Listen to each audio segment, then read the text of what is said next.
हरे कृष्णा। आप सभी भक्तों का हार्दिक स्वागत है आज के विशेष सत्र में।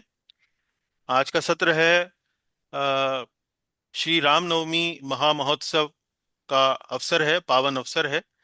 और उसी अवसर पर हमने विचार किया कि क्यों ना आज का थोड़ा समय भगवान श्री राम के कथाओं के ऊपर, भगवान श्री राम के गुणों की चर्चा करते हुए 1-2 घंटा थोड़ा आपस में बातचीत करें। और अ, तो जब मैं इस विषय का खोज कर रहा था कि रामनवमी की कक्षा किस प्रकार से प्रस्तुत की जाए, तो पहले ही कुछ दो पृष्ठ जो मेरे खुले वो अयोध्या कांड के पहले अध्याय के खुले। और जब मैंने उन्हें पढ़ना शुरू करा तो उनमें वास्तव में पहले ही अध्याय में भगवान श्री रामचंद्र जी के सद्गुणों का वर्णन किया जा रहा था। क्योंकि अब दशरथ महाराज जो हैं वो भगवान श्री राम को अपना उत्तराधिकारी, अपना राज्य का उत्तराधिकारी घोषित करने वाले थे। तो घोषणा करने से पहले वे चिंतन मनन करते हैं और भगवान श्री राम के सद्गुणों पर विचार जो है वो चल रहा है। और ये जो सद्गुणों का वर्णन हो रहा है, ये रामायण के जो लेखक हैं वाल्मीकि मुनि, उनके द्वारा किया जा रहा है। अब ये वर्णन इस अध्याय में लगभग 52 श्लोक हैं। और 52 श्लोकों में से भगवान राम के गुणों का वर्णन शुरू होता है लगभग 9वें 10वें श्लोक के आसपास। और वो चलता रहता है 30-32 श्लोकों तक। उसके बाद भी अगले अगले अध्यायों में ये वर्णन चलता है। तो अब भगवान रामचंद्र के गुण वास्तव में सुनने में आया था कि सागर के समान है। सागर का जैसे अंत नहीं होता है, वैसे ही उनके गुणों का भी अंत नहीं है। पर अ, वास्तव में इस कक्षा को तैयार करते करते मुझे भी यही अनुभव हुआ कि गुण जो हैं वो एक श्लोक के बाद दूसरा श्लोक, दूसरे श्लोक के बाद तीसरा श्लोक, गुणों का कोई अंत ही नहीं है। पहला श्लोक में कुछ गुणों का वर्णन है, उसके बाद अगले श्लोक में कुछ नए गुणों का वर्णन है, उससे अगले श्लोक में और भी नए गुणों का वर्णन है। तो और अभी तो खत्म नहीं हुए हैं। मैं 32 श्लोकों तक तो पढ़ा ही था। और मैं कक्षा जो है लगभग 25 श्लोकों तक ही तैयार कर पाया हूँ। हम्म। तो आप देखिएगा, आप बताइएगा कि आपको ये कक्षा में किस प्रकार आपका अनुभव रहता है। पहले आरंभ करेंगे हम एक छोटे से भजन से। भगवान श्री राम के ऊपर है। और मैं थोड़ा सा 5 मिनट लूंगा गायन करने के लिए। आप जो है म्यूट करते हुए अपने स्थान पर रहकर मेरे गुनगुना सकते हैं। पर आप म्यूट पर रहिएगा। अब मैं म्यूट कर देता हूँ, 1 मिनट। सभी भक्तों को अपना नाम भी थोड़ा बदल लेते हैं यहाँ पे।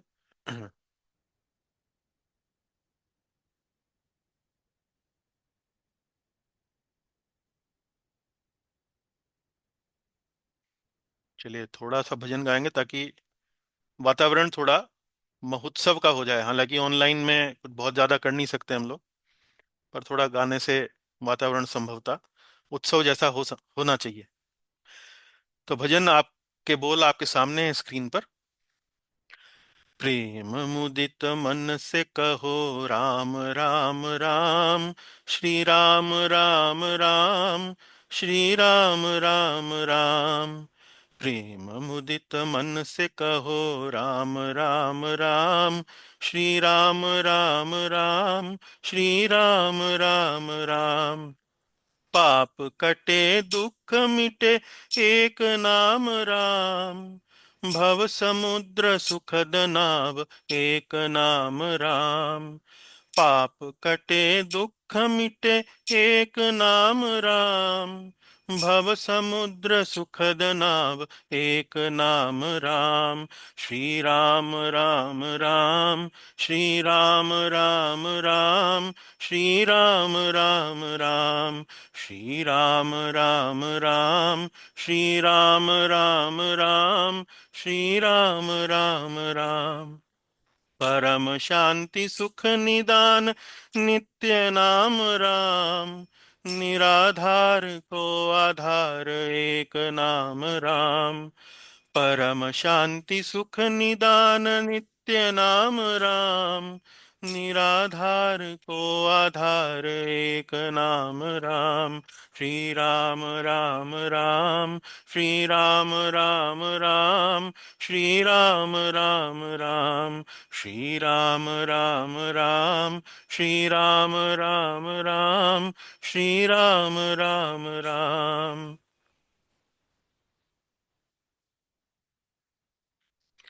परम गुप्त परम इष्ट मंत्र राम नाम। संत हृदय सदा वसति एक नाम राम। परम गुप्त परम इष्ट मंत्र राम नाम। संत हृदय सदा वसति एक नाम राम। श्री राम राम राम, श्री राम राम राम, श्री राम राम राम, श्री राम राम राम, श्री राम राम राम, श्री राम राम राम। महादेव सतत जपत दिव्य राम नाम। प्रेम सुमन विकस जीवन एक नाम राम। महादेव सतत जपत दिव्य राम नाम। प्रेम सुमन विकस जीवन एक नाम राम। श्री राम राम राम, श्री राम राम राम, श्री राम राम राम। माता पिता बंधु सखा सब ही राम नाम। भगत जनन जीवन ध्यान एक नाम राम। माता पिता बंधु सखा सब ही राम नाम। भगत जनन जीवन ध्यान एक नाम राम। श्री राम राम राम, श्री राम राम राम, श्री राम राम राम, श्री राम राम राम, श्री राम राम राम, श्री राम राम राम। प्रेम मुदित मन से कहो राम राम राम। श्री राम राम राम, श्री राम राम राम। प्रेम मुदित मन से कहो राम राम राम। श्री राम राम राम, श्री राम राम राम। भगवान श्री रामचंद्र की जय। अब थोड़ा सा मंगलाचरण करेंगे। ओम अज्ञानतिमिरान्धस्य ज्ञानञ्जनशलाकया चक्षुरुन्मीलितं येन तस्मै श्रीगुरवे नमः। श्रीचैतन्यमनोभीष्टं स्थापितं येन भूतले स्वयं रूपः कदा मह्यं ददाति स्वपदान्तिकं। वन्देऽहं श्रीगुरोः श्रीयुतपदकमलं श्रीगुरून् वैष्णवांश्च श्रीरूपं साग्रजातं सहगणरघुनाथान्वितं तं सजीवं साद्वैतं सावधूतं परिजनसहितं कृष्णचैतन्यदेवं श्रीराधाकृष्णपादान् सहगणललिता श्रीविशाखान्वितांश्च। हे कृष्ण करुणा सिंधु दीनबंधो जगत्पते गोपेश गोपिका कांत राधा कांत नमोस्तुते। तप्त कांचन गौरांगी राधे वृंदावनेश्वरी वृषभानुसुते देवी प्रणमामि हरिप्रिये। वाञ्छाकल्पतरुभ्यश्च कृपा सिन्धुभ्य एव च पतितानां पावनेभ्यो वैष्णवेभ्यो नमो नमः। जय श्री कृष्ण चैतन्य प्रभु नित्यानंद श्री अद्वैत गदाधर श्रीवासादि गौर भक्त वृंद। हरे कृष्णा कृष्ण कृष्णा हरे हरे, हरे राम राम राम हरे हरे। चलिए कथा आरंभ करते हैं। जैसा मैंने आपको आरंभ में बताया, यह कथा जो हमने आज आरंभ करने वाले हैं वो, चूंकि एक ही कक्षा की योजना है देने की, तो अब इतनी बड़ी रामायण से कहीं ना कहीं से तो कुछ सामग्री लेना था। तो मन में विचार या यूं कहिए प्रेरणा इस प्रकार हुई कि भगवान श्री रामचंद्र के सद्गुणों का वर्णन किया जाए। कई बार हम ये वर्णन अवश्य करते हैं, पर वह संभवतः कक्षा का एक छोटा सा भाग हो सकता है। पर पूरी कक्षा ही सद्गुणों के वर्णन से की जाए, ऐसा मैंने प्रायः कम ही देखा है। पर जब कक्षा का विषय चुनते हुए वाल्मीकि रामायण के पृष्ठों को मैं उलट पलट कर रहा था, तो अयोध्या कांड के प्रथम अध्याय का जब मैंने थोड़ा पाठन किया, तो वहां देखा कि भगवान श्री राम के गुणों का वर्णन बहुत विस्तार से किया गया है। श्लोक के बाद श्लोक, श्लोक के बाद श्लोक, खत्म होने का नाम ही नहीं लेते हैं। और उसके ऊपर भी आ, मेरे पास एक वाल्मीकि रामायण में एक पुस्तक है, देखिए, जो रूप रघुनाथ वाणी प्रकाशन द्वारा प्रकाशित है, संभवतः आप देख सकते हैं स्क्रीन पे। उसमें न केवल श्लोक हैं, बल्कि श्लोकों के साथ उनका शब्दों का अनुवाद भी है। और अ, अनुवाद के बाद वहां पर छोटी सी टीका भी दी गई है। और ये टीका जो है, ये गोविंद राज जी के रामायण से दी गई है। इसका नाम है रामायण भूषण।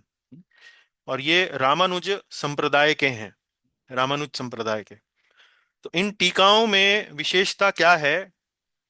इन टीकाओं में, उनकी तो टीका है ही, लेकिन उसके साथ साथ प्रभुपाद जी की जो पुस्तकें हैं, उनमें से श्रीमद् भागवत से, भगवत गीता से, जहां जहां उपयुक्त जान पड़ता है, वहां वहां श्लोकों का उल्लेख भी किया गया है। तो टीका जो है बड़ी सुंदर जान पड़ती है। अ, तो उसी तरह से हम इस कक्षा को आज यहाँ पर पढ़ने वाले हैं, सुनने वाले हैं। पहले संस्कृत का श्लोक रहेगा, संस्कृत के श्लोक के साथ उसका अनुवाद होगा। और अनुवाद के बाद छोटा सा तात्पर्य, कोई एक विशिष्ट कोई शब्द है, कोई विशिष्ट बात है, किसी शब्द का विस्तार करके समझाना है, कोई श्रीमद् भागवत का श्लोक है, या शास्त्रों से अन्य किसी स्थान से कोई श्लोक है, उस प्रकार से उसका वहां पर विवरण दिया गया है। तो इस तरह से आज की कक्षा रहेगी। और मैं निधि माता जी क्या उपस्थित हैं? मैं एक मिनट। जी प्रभु जी। हाँ, तो माता जी, हमेशा की तरह कृपया आप हमारी सहायता करें। मैं कक्षा के जी आरंभ में ही आपका पहले ही धन्यवाद दे रहा हूं, क्योंकि आपको मैं हर बार इस कार्य के लिए, सेवा के लिए चुनता हूं, और आप बहुत सुंदरता से इस कार्य को संपादित करती हैं। तो आरंभ में ही धन्यवाद, एडवांस में ही। तो प्रभु जी, कृपा। आपका भी धन्यवाद। जी। तो अ, वैसे ही रखेंगे जैसे हर बार हमारी कक्षाओं में रहता है। संस्कृत पढ़ेंगे और उसके बाद उसका अनुवाद पढ़ के थोड़ा सा तात्पर्य पर दृष्टिपात करेंगे। तो ये कक्षा, जो ये संदर्भ है, जैसे मैंने आपको बताया, अयोध्या कांड का पहला अध्याय। हम्म, अयोध्या कांड के पहले अध्याय में अब कक्षा, ये कथा कहाँ से पकड़ में आ रही है? ये कथा वहां से आ रही है जहां चर्चा इस बात की है कि भरत महाराज अपने छोटे भाई शत्रुघ्न के साथ अपने मामा के यहाँ गए हुए हैं। और अ, मामा के यहाँ जाने के बाद उनकी बड़ी सेवा शुश्रूषा हो रही है। अ, वे अपने बड़े भाई श्री रामचंद्र को हमेशा स्मरण कर रहे हैं, अपने पिता को, अपनी माताओं को, सभी को स्मरण कर रहे हैं। और इधर अयोध्या में दशरथ महाराज, माता कौशल्या इत्यादि सभी भरत महाराज को और शत्रुघ्न को, उनको भी स्मरण कर रहे हैं। तो पहले कुछ श्लोकों में इस बात का वर्णन है, और लगभग 8वें 9वें श्लोक से भगवान श्री राम के सद्गुणों का विस्तार पूर्वक वर्णन आरंभ हो जाता है। तो वहीं से आरंभ करेंगे, पहले श्लोक से ही। तो जहाँ श्री भरत का अपने मामा के यहाँ गमन का वर्णन आता है। तो मेरे साथ संस्कृत दोहराएं। गच्छता मातुल कुलम गच्छतामातुलकुलम् भरतेन तदा नघ भरतेन तदा नघाः शत्रुघ्नो नित्यशत्रुघ्नो शत्रुघ्नो नित्यशत्रुघ्नो नीतः प्रीति पुरस्कृताः। नीतः प्रीति पुरस्कृतः। पढ़े माता जी। भरत अपने मामा के यहाँ जाते समय निष्पाप शत्रुघ्न को, जो कामादि शत्रुओं को सदा के लिए नष्ट कर देने वाले हैं, प्रेमवश अपने साथ लेते गए। जी। तो देखिए, यहाँ अनुवाद में जो मैंने कार्य किया है वो ये है कि पहली पंक्ति का अनुवाद है, दूसरी पंक्ति आपको यहाँ मिलेगी। तो आप दोनों को एक दूसरे से मिलान कर सकते हैं। गच्छता मातुल कुलम, गच्छता अर्थात जाते समय, मातुल मतलब अपने मामा के यहाँ, कुलम अर्थात परिवार। तो भरत अपने मामा के यहाँ जाते समय, भरतेन यानी कि भरत, तदा नघ, निष्पाप शत्रुघ्न को, तदा नघ, अनघ बोलते हैं निष्पाप, शत्रुघ्नो, शत्रुघ्न को, नित्य शत्रुघ्न। तो शत्रुघ्न जी के लिए जो विशेषण यहाँ पर आया है कि वे नित्य शत्रुघ्न, अर्थात नित्य शत्रु कौन है व्यक्ति के? नित्य शत्रु व्यक्ति के होते हैं काम, क्रोध, लोभ, मोह, मद मत्सर्य। तो शत्रुघ्न जी के लिए जो विशेषण आया है वो है नित्य शत्रुघ्न, यानी कि अर्थात अपने जो व्यक्ति के जो नित्य शत्रु हैं, उनको जीतने वाले, उनको सदा के लिए नष्ट कर देने वाले हैं। शत्रुघ्नो नित्य शत्रुघ्नो, नीतः, नीतः अर्थात अपने साथ ले गए, प्रीति पुरस्कृतः, प्रीति पुरस्कृता अर्थात अपने साथ क्यों ले गए? प्रेमवश, प्रेमवश। तो कई बार हमारा कोई बहुत प्रिय होता है और हम अपने साथ उसको केवल प्रेम के कारण ले जाते हैं। जैसे आपका कोई बहुत प्रेमी मित्र हो, आपका कोई प्रेमी भाई हो, मामा का लड़का, चाचा का लड़का, इस प्रकार से कोई ना कोई ऐसा व्यक्ति जीवन में होता है जिससे हमारा एक विशिष्ट लगाव होता है। तो प्रीति पुरस्कृतः, प्रेमवश अपने साथ लेते गए। तो तात्पर्य में देखिए, जो गोविंद राज जी हैं उन्होंने कुछ विशिष्ट यहाँ पर बातें बताई हैं, उन विशिष्ट बातों को ही लेंगे, पूरा तात्पर्य नहीं लेंगे। तो जी, पढ़े माता जी पहला बिंदु। हम्म। प्रभु जी अभी स्लाइड चेंज नहीं हुई। अच्छा, होने वाली होगी, देखिए। नहीं हुई? नहीं, नहीं, हो गई है। मैं मैं देख रहा हूँ। या तो अच्छा, प्रभु जी मेरा स्लो चल रहा है। अच्छा आपका स्लो चल रहा है क्या? Okay okay. तो किस किस को देख सकते हैं, कौन कौन देख सकते हैं हो स्लाइड? गया, हो हो, गई। हो गई, चलिए देखिए। हम्म। गच्छता, जाते हम्म। समय, हम्म। भरत शत्रुघ्न को ऐसे ले गए जैसे कोई अपनी तलवार अथवा वस्त्र ले जाता है, अर्थात शत्रुघ्न परम भागवत भरत के प्रति पूर्णता आश्रित सेवक की भांति थे। हम्म। तो यहाँ गोविंद राज जी अपनी टीका में लिखते हैं कि भरत शत्रुघ्न को ऐसे ले गए जैसे जाते समय कोई अपनी तलवार को या अपने किसी वस्त्र को, या वर्तमान समय में कहें तो अपने मोबाइल फोन को ले जाता है। तो इसका अर्थ क्या हुआ? इसका अर्थ ये बताया गया है कि शत्रुघ्न जो थे वो भरत महाराज के प्रति पूर्णता आश्रित सेवक की भांति थे। भरत महाराज जिस प्रकार भी उनसे कोई सेवा लेना चाहते तो वह शत्रुघ्न जो थे वो पूर्ण रूप से उनके साथ उसमें सहयोग करते। आगे पढ़ें। अनग। निष्पाप शत्रु शत्रुघ्न भरत की सेवा के बिना श्री राम की सेवा को पापपूर्ण समझते थे। हम्म। अब यहाँ देखिए, शत्रुघ्न जी का जो विशेष रुझान था वो भरत महाराज की तरफ था। तो वास्तव में शत्रुघ्न और भरत महाराज दोनों ही भगवान श्री राम के सेवक थे, लेकिन शत्रुघ्न जो थे वो भगवान श्री राम की प्रत्यक्ष सेवा में नहीं रहते थे। वो भगवान श्री राम के भक्त भरत महाराज की सेवा में रहते थे। तो जिसे कहते हैं ना, दास दासानुदास, दास का दास, दास का दास, दास का दास, तो वह भाव यहाँ पर व्यक्त किया गया है। तो शत्रुघ्न अ, अपनी भगवान के प्रति जो उनकी सेवा थी, भगवान श्री राम की जो के प्रति जो उनकी सेवा थी, वो सेवा भरत महाराज के माध्यम से वो भगवान श्री राम की सेवा करते थे। तो भरत महाराज की सेवा के बिना वो ऐसा समझते थे कि भगवान श्री राम की सेवा जो है वो पाप पूर्ण है। आगे पढ़ें। हम्म। नित्य शत्रुघ्न शाश्वत शत्रुओं का नाश करने वाला। हम्म। शत्रुघ्न स्वयं को प्रत्यक्ष श्री राम की सेवा के योग्य नहीं मानते थे, अतः उन्होंने अपनी इंद्रियों को नियंत्रण में रखा ताकि वे श्री भरत की सेवा कर श्री राम को प्रसन्न कर सके। हाँ, तो नित्य शत्रुघ्न अर्थात जिसने अपने शाश्वत शत्रुओं का नाश किया हो। शाश्वत शत्रु कौन है? काम, क्रोध, लोभ, मोह, मद मत्सर्य। तो जिसकी इंद्रियां वास्तव में नियंत्रित ना हो, तो वह अपने शाश्वत शत्रुओं का नाश नहीं कर सकता था। तो शाश्वत शत्रुओं का नाश करने का अर्थ यहाँ पर है कि उनका अपनी इंद्रियों पर पूर्णतः नियंत्रण था शत्रुघ्न का। और यह नियंत्रण इस बात को इंगित करता है कि वे पूर्ण रूप से श्री भरत की सेवा करते थे, और श्री भरत की सेवा करने के माध्यम से वे भगवान श्री राम को प्रसन्न कर पाते थे।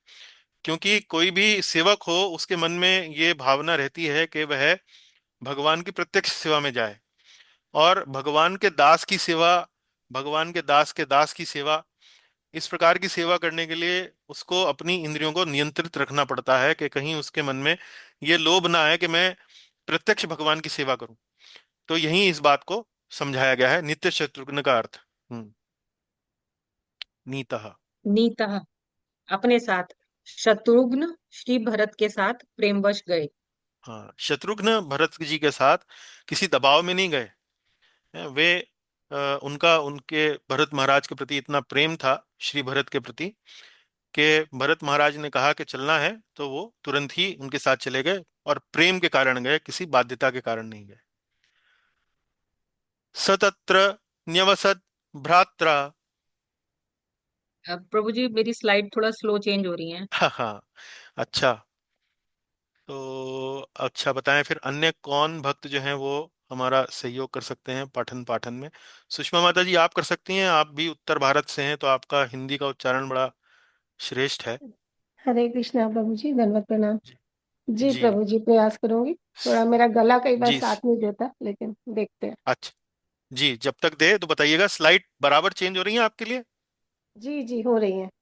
चलिए। तो निधि माता जी मैं क्षमा चाहूंगा, अ, सुषमा जी से थोड़ी सेवा लेते हैं आज। जी जी जी। चलिए। सतत्र न्यवसत भ्रात्रा। सतत्र नियवसत् भ्रात्रा।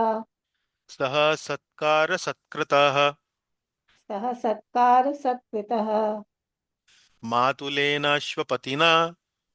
मातुलेना मातुलेनाश्वपतिना। पुत्रस्नेहेन लालिताः। पुत्र स्नेहेन लालितः। पढ़ें। हम्म। वहां भाई सहित उनका बड़ा आदर सत्कार हुआ, और वे वहां सुख पूर्वक रहने लगे। हम्म। सतत्र न्यवसद, न्यवसद अर्थात रहने लगे। सह सत्कार सत्कृतः, उनका बड़ा सत्कार हुआ। भ्रात्रा सह, भ्रात्रा सह अर्थात अपने भाई के साथ। तो वे अपने भाई के साथ वहां रहने लगे, और उनका बड़ा सत्कार वहां पर हुआ, आदर सत्कार हुआ। मातुलेना अश्वपतिना, तो मातुलेना अर्थात मातुल बोलते हैं, माता बोलते हैं माँ को, मातुल बोलते हैं मामा को। तो उनके मामा का नाम था युधाजित, और वे अश्वयूथ के अधिपति थे। यानी कि उनको अश्वपति कहा गया है यहाँ पर। अश्वपति क्यों कहा गया है इसका विवरण नहीं है, पर मुझे लगता है कि कुछ ना कुछ अश्वों से संबंधित कारण रहा होगा, घोड़ों से संबंधित। तो उनके मामा युधाजित जो अश्वयूथ के अधिपति थे, उन दोनों पर पुत्र से भी अधिक स्नेह रखते, पुत्र स्नेहेन लालितः, और बड़ा लाड़ प्यार करते। पढ़े। जी, उनके मामा युधाज, अच्छा हो गया। हाँ जी, यहाँ से भ्रात्रा पढ़े। सह, हम्म। अपने भाई शत्रुघ्न के साथ। जी। हम्म। अन्य अर्थ, भरत और शत्रुघ्न अपने भाई श्री राम के साथ वहां रह रहे थे, श्री राम के नित्य स्मरण के कारण। हम्म। तो यहाँ देखिए आप, यहाँ पर लिखा है भ्रात्रा सह। तो टीकाकार ने इसके दो अर्थ दिए हैं। भ्रात्रा सह का एक अर्थ ये हुआ कि चूंकि भरत जी जो थे वो शत्रुघ्न जी के साथ गए थे, तो इसका एक सीधा सीधा अर्थ तो ये हुआ कि वो अपने भाई शत्रुघ्न के साथ वहां गए और उनका बड़ा आदर सत्कार हुआ। दूसरा इसका अर्थ यह हुआ, भ्रात्रा सह अर्थात वे अपने भाई श्री राम के साथ वहां थे, अपने मामा के यहाँ अपने भाई श्री राम के साथ वहां थे। तो ये कैसे संभव है? भगवान श्री राम तो अयोध्या में थे, मामा के यहाँ थोड़ी थे। तो यहाँ टीकाकार समझा रहे हैं कि यद्यपि श्री भरत और श्री शत्रुघ्न अपने मामा के यहाँ थे, लेकिन अपने बड़े भाई श्री राम का नित्य स्मरण करने के कारण उनको कभी ऐसा लगा नहीं कि श्री राम उनके साथ नहीं है। तो ये वास्तव में टीकाकार का एक प्रयास है। सभी भाइयों में आपस में जितना प्रेम था, जितनी प्रीति थी, उसको यहाँ पर इन शब्दों से वो व्यक्त कर रहे हैं। आगे पढ़ें। महाराज, तत्रापि, हाँ मेरे साथ पढ़ें। तत्रापि निवसन्तो तौ तत्रापि निवसन्तौ तौ तर्प्यमाणो च कामतः तर्प्यमाणौ च कामतः भ्रात्रौ स्मरतां वीरौ भ्रातरौ स्मरतां वीरौ वृद्धं दशरथं नृपम्। वृद्धं दशरथं नृपम्। हाँ जी पढ़ें। यद्यपि मामा के यहाँ उन दोनों वीर भाइयों की सभी इच्छाएं पूर्ण करके उन्हें पूर्णतः तृप्त किया जाता था, हम्म तथापि वहां रहते हुए भी उन्हें अपने वृद्ध पिता महाराज दशरथ की याद कभी नहीं भूलती थी। हम्म तत्रापि निवसन्तो। हम्म तो वहां रह रहे थे। तौ तर्प्यमाणौ च कामतः। तौ अर्थात उन दोनों का, द्विवचन में है ये। तौ तर्प्यमाणो, उनको पूरी तरह से तृप्त रखा जाता था। कामतः, उनकी हर इच्छा पूर्ण की जाती थी। भ्रात्रौ स्मरताम वीरौ, अपने वीर वृद्धम दशरथम नृपम। नृपम अर्थात राजा दशरथ। दशरथ महाराज, वृद्ध अर्थात दशरथ महाराज की आयु हो चली थी। तो दोनों भाई वहां रहते हुए भी अपने वीर वे दोनों वीर भाई अपने वृद्ध पिता दशरथ महाराज की याद कभी नहीं भूलते थे। उनका स्मरण कभी नहीं भूलते थे। जी पढ़ें। भरत एवं शत्रुघ्न अपने पिता दशरथ का स्मरण करते हुए यही सोचते थे कि पिता वृद्ध हो चले हैं, पूर्ण रूप से राज्य का कार्यभार चला नहीं पा रहे हैं, तो वे कब श्री राम को अपना उत्तराधिकारी घोषित करेंगे। जी, तो वास्तव में ये जो भाव यहाँ व्यक्त किए गए हैं, ये श्लोक में व्यक्त नहीं हुए हैं। ये टीका में टीकाकार ने व्यक्त किए हैं। और टीकाकार ने इनको व्यक्त करने का कारण ये बताया है कि ये जो भरत महाराज के भाव हैं, ये आगे चलकर रामायण में हमको पता लगते हैं। और उनके आधार पर टीकाकार ने यहाँ पर ये लिखा है कि वे दशरथ महाराज का स्मरण क्यों कर रहे थे। तो उनका दशरथ महाराज का स्मरण करने के पीछे कारण ये था कि वो सोचने लगे थे कि किसी भी समय हमारे पिता महाराज जो हैं, वे भगवान श्री रामचंद्र जी को कभी भी अपना उत्तराधिकारी घोषित कर सकते हैं। क्योंकि हमारे पिता जो हैं वो वृद्ध हो चले हैं, और वे स्वयं को अभी राज्य का कार्यभार चलाने में अक्षम मान रहे हैं। और वो सोच रहे हैं कि कब मैं अपने ज्येष्ठ पुत्र श्री राम को अपना उत्तराधिकारी घोषित करूं। तो दशरथ महाराज को स्मरण करने के पीछे भरत महाराज और शत्रुघ्न जी के मन में ये कारण है। ऐसा टीकाकार ने यहाँ पर दिया है। आगे चलेंगे। राजापि तौ महातेजाः राजा पीतौ महातेजाः सस्मार प्रोषितौ सुतौ सस्मार प्रोषितौ सुतौ उभौ भरत शत्रुघ्नौ उभौ भरत शत्रुघ्नौ महेंद्र वरुणोपमौ। महेंद्र वरुणोपमौ। जी पढ़ें। महातेजस्वी राजा दशरथ भी परदेश में गए हुए उन दोनों पुत्रों का सदा स्मरण किया करते थे। हम्म उनके दोनों पुत्र भरत एवं शत्रुघ्न महेंद्र और वरुण के समान थे। राजापि, राजापि अर्थात राजा ने भी, यानी कि महाराज दशरथ ने भी, तौ महातेजाः, तौ अर्थात उन दोनों वीर महातेजस्वी, अ, अ, सस्मार प्रोषितौ सुतौ, परदेश में गए हुए प्रोषितौ, वे भी उन दोनों अपने तेजस्वी पुत्रों का स्मरण किया करते थे। उभौ भरत शत्रुघ्नौ, उनके दोनों पुत्र भरत एवं शत्रुघ्न, उभौ भरत शत्रुघ्नौ महेंद्र वरुणौ उपमौ, महेंद्र और वरुण के समान थे। तो महेंद्र किसके लिए आता है? महेंद्र आता है इंद्र के लिए, देवराज इंद्र के लिए। हाँ, तो देवराज इंद्र और अ, अ, वरुण, वरुण देव, जो जल के अधिपति हैं भौतिक जगत में, तो देवराज इंद्र और वरुण, अ, इनके बीच में बहुत प्रगाढ़ मित्रता है। तो इस कारण से भरत और शत्रुघ्न का जो संबंध है, जो उनके बीच में एक प्रगाढ़ मित्रता है, उनकी तुलना यहाँ पर महेंद्र और वरुण से की गई है। पढ़े। महाराज दशरथ को अपने महान पुत्रों के कारण महातेजा कहा गया है। हम्म। तो कई भरत बार, हाँ, कई बार माता पिता भी अपने पुत्रों के कारण यशस्वी होते हैं। वास्तव में वे, दशरथ महाराज पहले ही परम यशस्वी व्यक्ति हैं, उनका व्यक्तित्व भी कोई किसी से कम नहीं।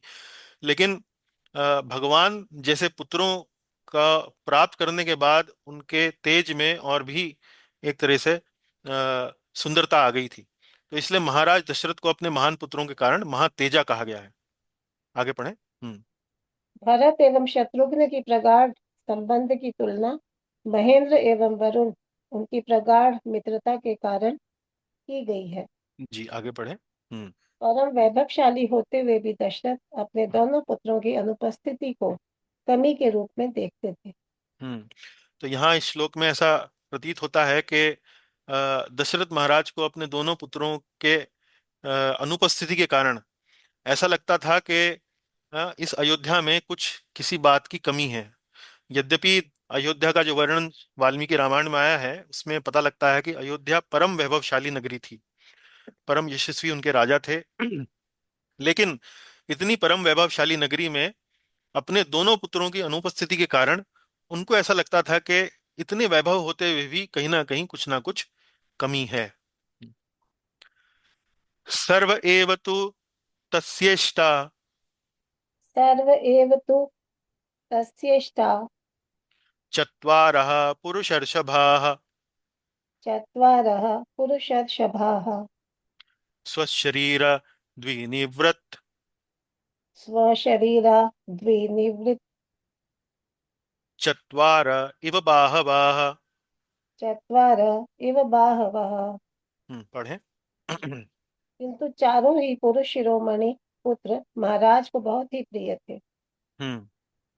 वे उन पुत्रों को अपने शरीर से प्रकट हुई चारों भुजाओं के समान मानते थे। हाँ, पुरुषर्षभाः। पुरुषर्षभा राजकुमार के लिए आया है, राजकुमार, या पुरुष शिरोमणि।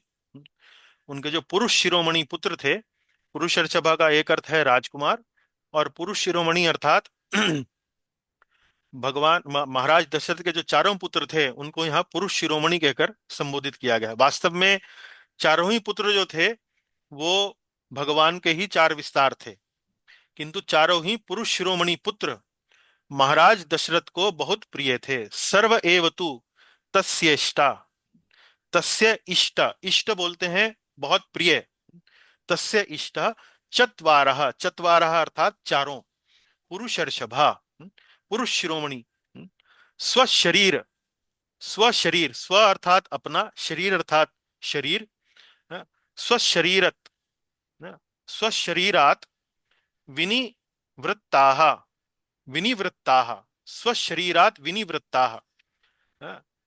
तो यहाँ पर बताया गया है कि महाराज दशरथ अपने चारों पुत्रों को ऐसा मानते थे कि जैसे मेरे अपने शरीर से प्रकट हुए हैं। चत्वारः इव बाहवः, बाहवः बोलते हैं भुजाओं को। और चूंकि वो इस प्रकार कह रहे हैं कि ये मेरे ही शरीर से आए हैं, तो तुलना भुजाओं से की गई है। तो जैसे किसी व्यक्ति की भुजाएं जो हैं उसके शरीर का एक अभिन्न अंग है, ऐसे ही महाराज दशरथ अपने चारों पुत्रों को अपने ही शरीर का अभिन्न अंग इस प्रकार वो देखते थे।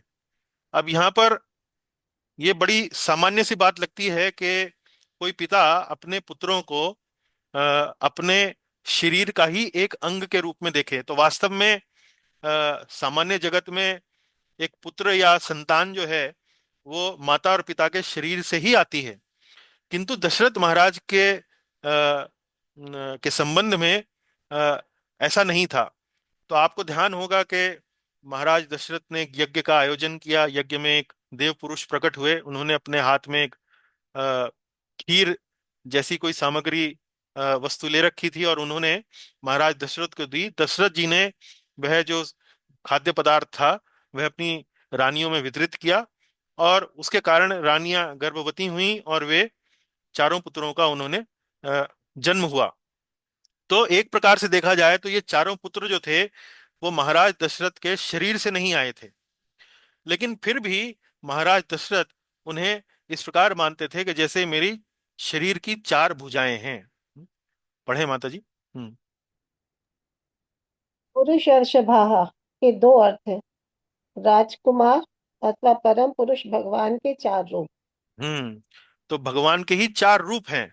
भगवान श्री रामचंद्र, लक्ष्मण जी, श्री भरत, श्री शत्रुघ्न जी। तो यहाँ पुरुष अर्चभा के दो अर्थ कह सकते हैं, या तो राजकुमार हैं या पुरुष शिरोमणि। पुरुष शिरोमणि अर्थात परम भगवान, उन्हीं के ही चार विस्तार। आगे पढ़ें। चतवार बाहवह, चारों पुत्र समान रूप से प्रिय थे। जैसे किसी चार भुजाओं वाले व्यक्ति अपनी प्रत्येक भुजा समान रूप से व्यक्ति को अपनी प्रत्येक भुजा समान रूप से प्रिय होती है। बहुत सुंदर। हाँ जी, आगे पढ़ें। हम्म। स्वशरीरात विनिवृता, अपने ही शरीर से जन्मे। हम्म। दशरथ उन्हें अपने ही शरीर से जन्मा मानते थे, किंतु वास्तव में उनका जन्म दशरथ के शरीर से नहीं हुआ था। हाँ, तो यही बात यहाँ पर समझाई। और चतवार बाहवा अर्थात वैसे ही प्रिय थे जैसे किसी को अपनी चारों भुजाएं प्रिय होती हैं। तो चारों भुजाओं में कोई ऐसे थोड़ी बोलता है कि मुझे ये वाली भुजा अधिक प्रिय है, ये वाली भुजा कम प्रिय है। समान रूप से प्रिय थे। पर एक विशेषता थी, अब पढ़ेंगे। तेषामपि महातेजा तेषामपि महातेजा रामो रतिकरः पितुः रामो रतिकरः पितुः स्वयं भूरिव भूतानां स्वयं भूरिव भूतानां बभूव गुणवत्तराः। बभूव गुणवत्तरः। हाँ जी, पढ़ें। परंतु उन चारों में महातेजस्वी श्री राम पिता के लिए विशेष प्रीतिवर्धक थे, हम्म। क्योंकि जैसे समस्त प्राणियों में स्वयंभू ब्रह्मा जी विशेष हैं, वैसे ही श्री राम उन चारों में अधिक गुणवान थे। जी। तेषामपि, तेषामपि अर्थात उन चारों में। महातेजा रामो, महातेजस्वी श्री राम। रतिकरः पितु, रतिकरः, उनके पिता जो थे उनके लिए एक विशेष प्रीति का कारण थे। और इसकी तुलना किससे की गई है? क्योंकि जैसे समस्त प्राणियों में स्वयंभू ब्रह्मा जी विशेष हैं। स्वयंभूर इव भूतानाम, भूतानाम अर्थात सभी प्राणियों में। स्वयंभूर, स्वयंभू, स्वयंभू अर्थात ब्रह्मा जी। तो ब्रह्मा जी भी जो हैं वास्तव में जीव ही माने जाते हैं। वे वास्तव में प्रथम जीव हैं जो भगवान से प्रकट हुए। और वे प्रकट कैसे हुए? स्वयंभू। उनके प्रकट होने के पीछे कोई माता पिता का हाथ नहीं था। वे भगवान की नाभि कमल से उसके ऊपर वे वास्तव में उत्पन्न हुए। तो स्वयंभू, स्वयं ही उनका जन्म हुआ। क्योंकि जैसे समस्त प्राणियों में स्वयंभू ब्रह्मा जी विशेष हैं, वैसे ही श्री राम उन चारों में अधिक गुणवान थे। तो सभी प्राणियों में सबसे विशेष व्यक्ति ब्रह्मा जी। और इसी प्रकार यहाँ पर वर्णन कर रहे हैं वाल्मीकि मुनि के उन चारों भाइयों में सबसे विशेष कौन थे? वो थे भगवान श्री रामचंद्र। और ऐसा क्यों था? क्योंकि भगवान श्री रामचंद्र अ, सबसे अधिक गुणों को प्रकट करते थे। तो यहाँ देखिए, पहली बार भगवान के रामों का, भगवान रामचंद्र जी के गुणों के बारे में यहाँ पर कुछ उल्लेख आया है। सबसे अधिक गुणवान थे। तो भगवान के वास्तव में गुण जो होते हैं वो किसी किसी अवतार में किसी किसी मात्रा में प्रकट होते हैं। तो वास्तव में कहा जाए तो श्री रामचंद्र, भरत जी, लक्ष्मण जी, शत्रुघ्न जी, ये सभी भगवान के ही विस्तार हैं। परंतु परंतु भगवान श्री रामचंद्र में गुणों का जो प्राकट्य है वो अन्य तीन विस्तारों से कहीं अधिक है। तो उसी के यहाँ पर वर्णन किया गया है, तुलना की गई है ब्रह्मा जी से। तो जैसे ब्रह्मा जी प्राणियों में विशेष हैं, जीवों में विशेष हैं, ऐसे ही श्री रामचंद्र उन अपने चारों भाइयों में विशेष हैं, क्योंकि उनके गुण जो थे विशेष थे। हम्म। हम्म। बभूव गुणवत्तरः, हम्म। अधिक गुण थे। अर्थात भगवान ने श्री राम के रूप में अधिक गुणों को प्रकट किया। जी। सही देवेर उदीर्णस्य सही देवै रुदीर्णस्य रावणस्य वधार्थिभिः रावणस्य वधार्थिभिः अर्थितो मानुषे लोके अर्थितो मानुषे लोके यज्ञे विष्णुः सनातनः। यज्ञे विष्णुः सनातनः। पढ़ें। हम्म। वे परम प्रचंड रावण के वध की अभिलाषा रखने वाले देवताओं की प्रार्थना पर मनुष्य लोक में अवतीर्ण हुए सनातन विष्णु थे। हाँ, अब श्री रामचंद्र को विशेष रूप से यहाँ पर अ, विष्णु, सनातन विष्णु के रूप में यहाँ पर बताया गया है। और उनका जन्म किस कारण हुआ, किस प्रयोजन से हुआ, उसका भी उल्लेख यहाँ पर सूक्ष्म रूप से किया गया है। सही अ, वे देवैर, देवताओं की अ, उदीर्णस्य, उदीर्णस्य अर्थात अ,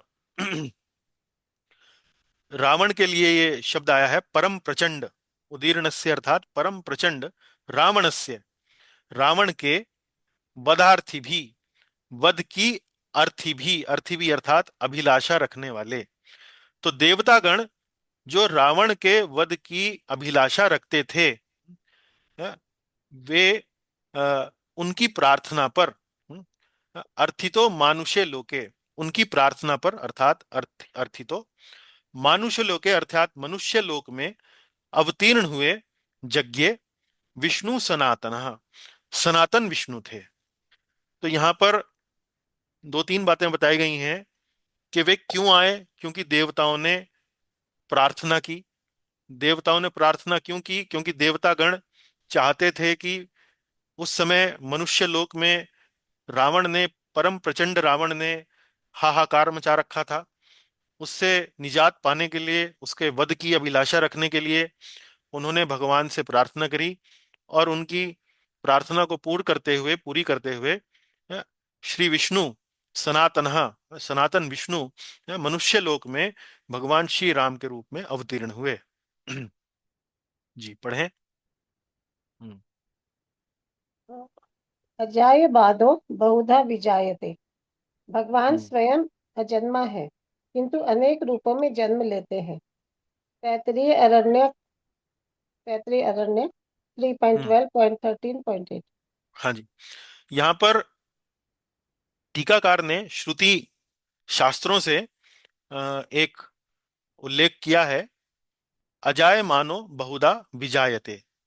तो भगवान वास्तव में स्वयं अजन्मा है किंतु अनेक रूपों में जन्म लेते हैं। तो ये तैत्तिरीय अरण्यक से हमें उद्धृत किया है इन्होंने, टीकाकार ने, यह बताने के लिए वास्तव में भगवान श्री राम के रूप में अब यहाँ एक विशिष्ट कार्य करने के लिए आए हैं। आगे पढ़ें। देवताओं ने अपने स्वार्थ के कारण भगवान से प्रार्थना की। वे रावण के वध के उपरांत अपने अपने स्वर्गीय लोकों का राज्य भोगना चाहते थे। जी।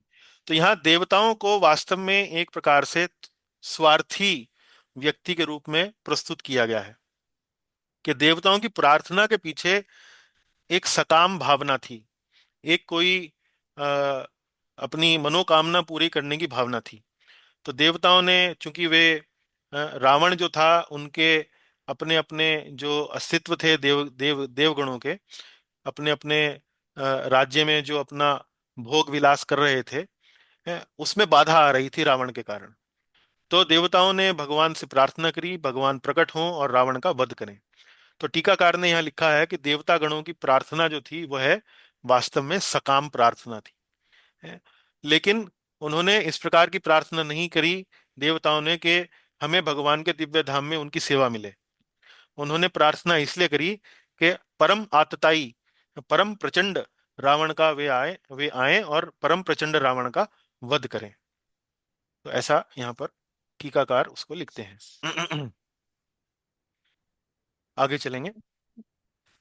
कौसल्या शुशुभे तेन कौसल्या शुशुभे तेन पुत्रेणामित तेजसा पुत्रेणामित तेजसा यथा वरेण देवानां यथा वरेण देवानाम् अदितेर्वज्रपाणिना।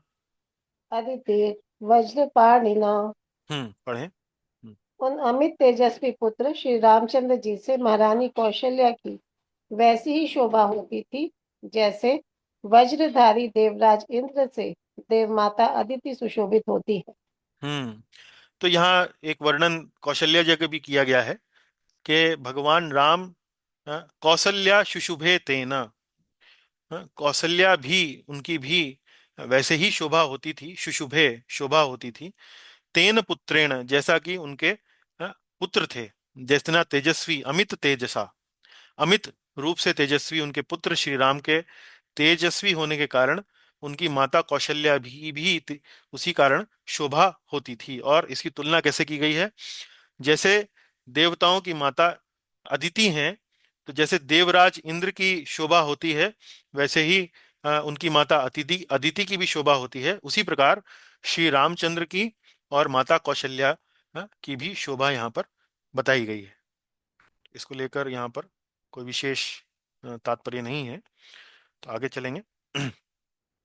सही रूपोपन्नश्च सही रूपोपपत्रश्च वीर्यवाननसूयकः वीर्यवाननसूयकः भूमावनुपमः सूनुर्गुणैर्दशरथोपमः भूमावनुपमः सूनुर्गुणैर्दशरथ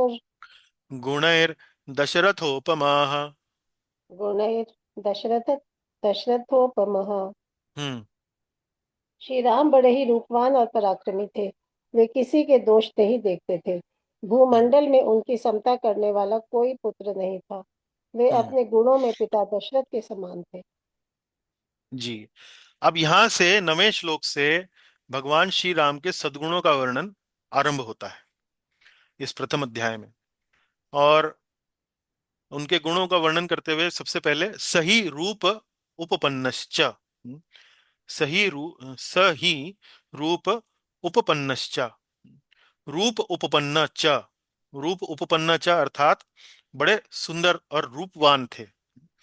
और वीर्यवान, वीर्यवान अर्थात पराक्रमी।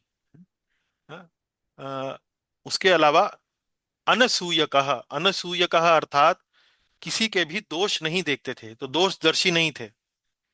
उसके अलावा भूमा, भूमावम, भूमा भूमौ अनुपमः, भूमौ अनुपमः, भूमौ अनुपमः अर्थात या यूं कहिए तीनों शब्द लेंगे, भूमौ अनुपमः सूनुर, भूमौ अनुपमः सूनुर, सूनुर, सूनुर अर्थात पुत्र।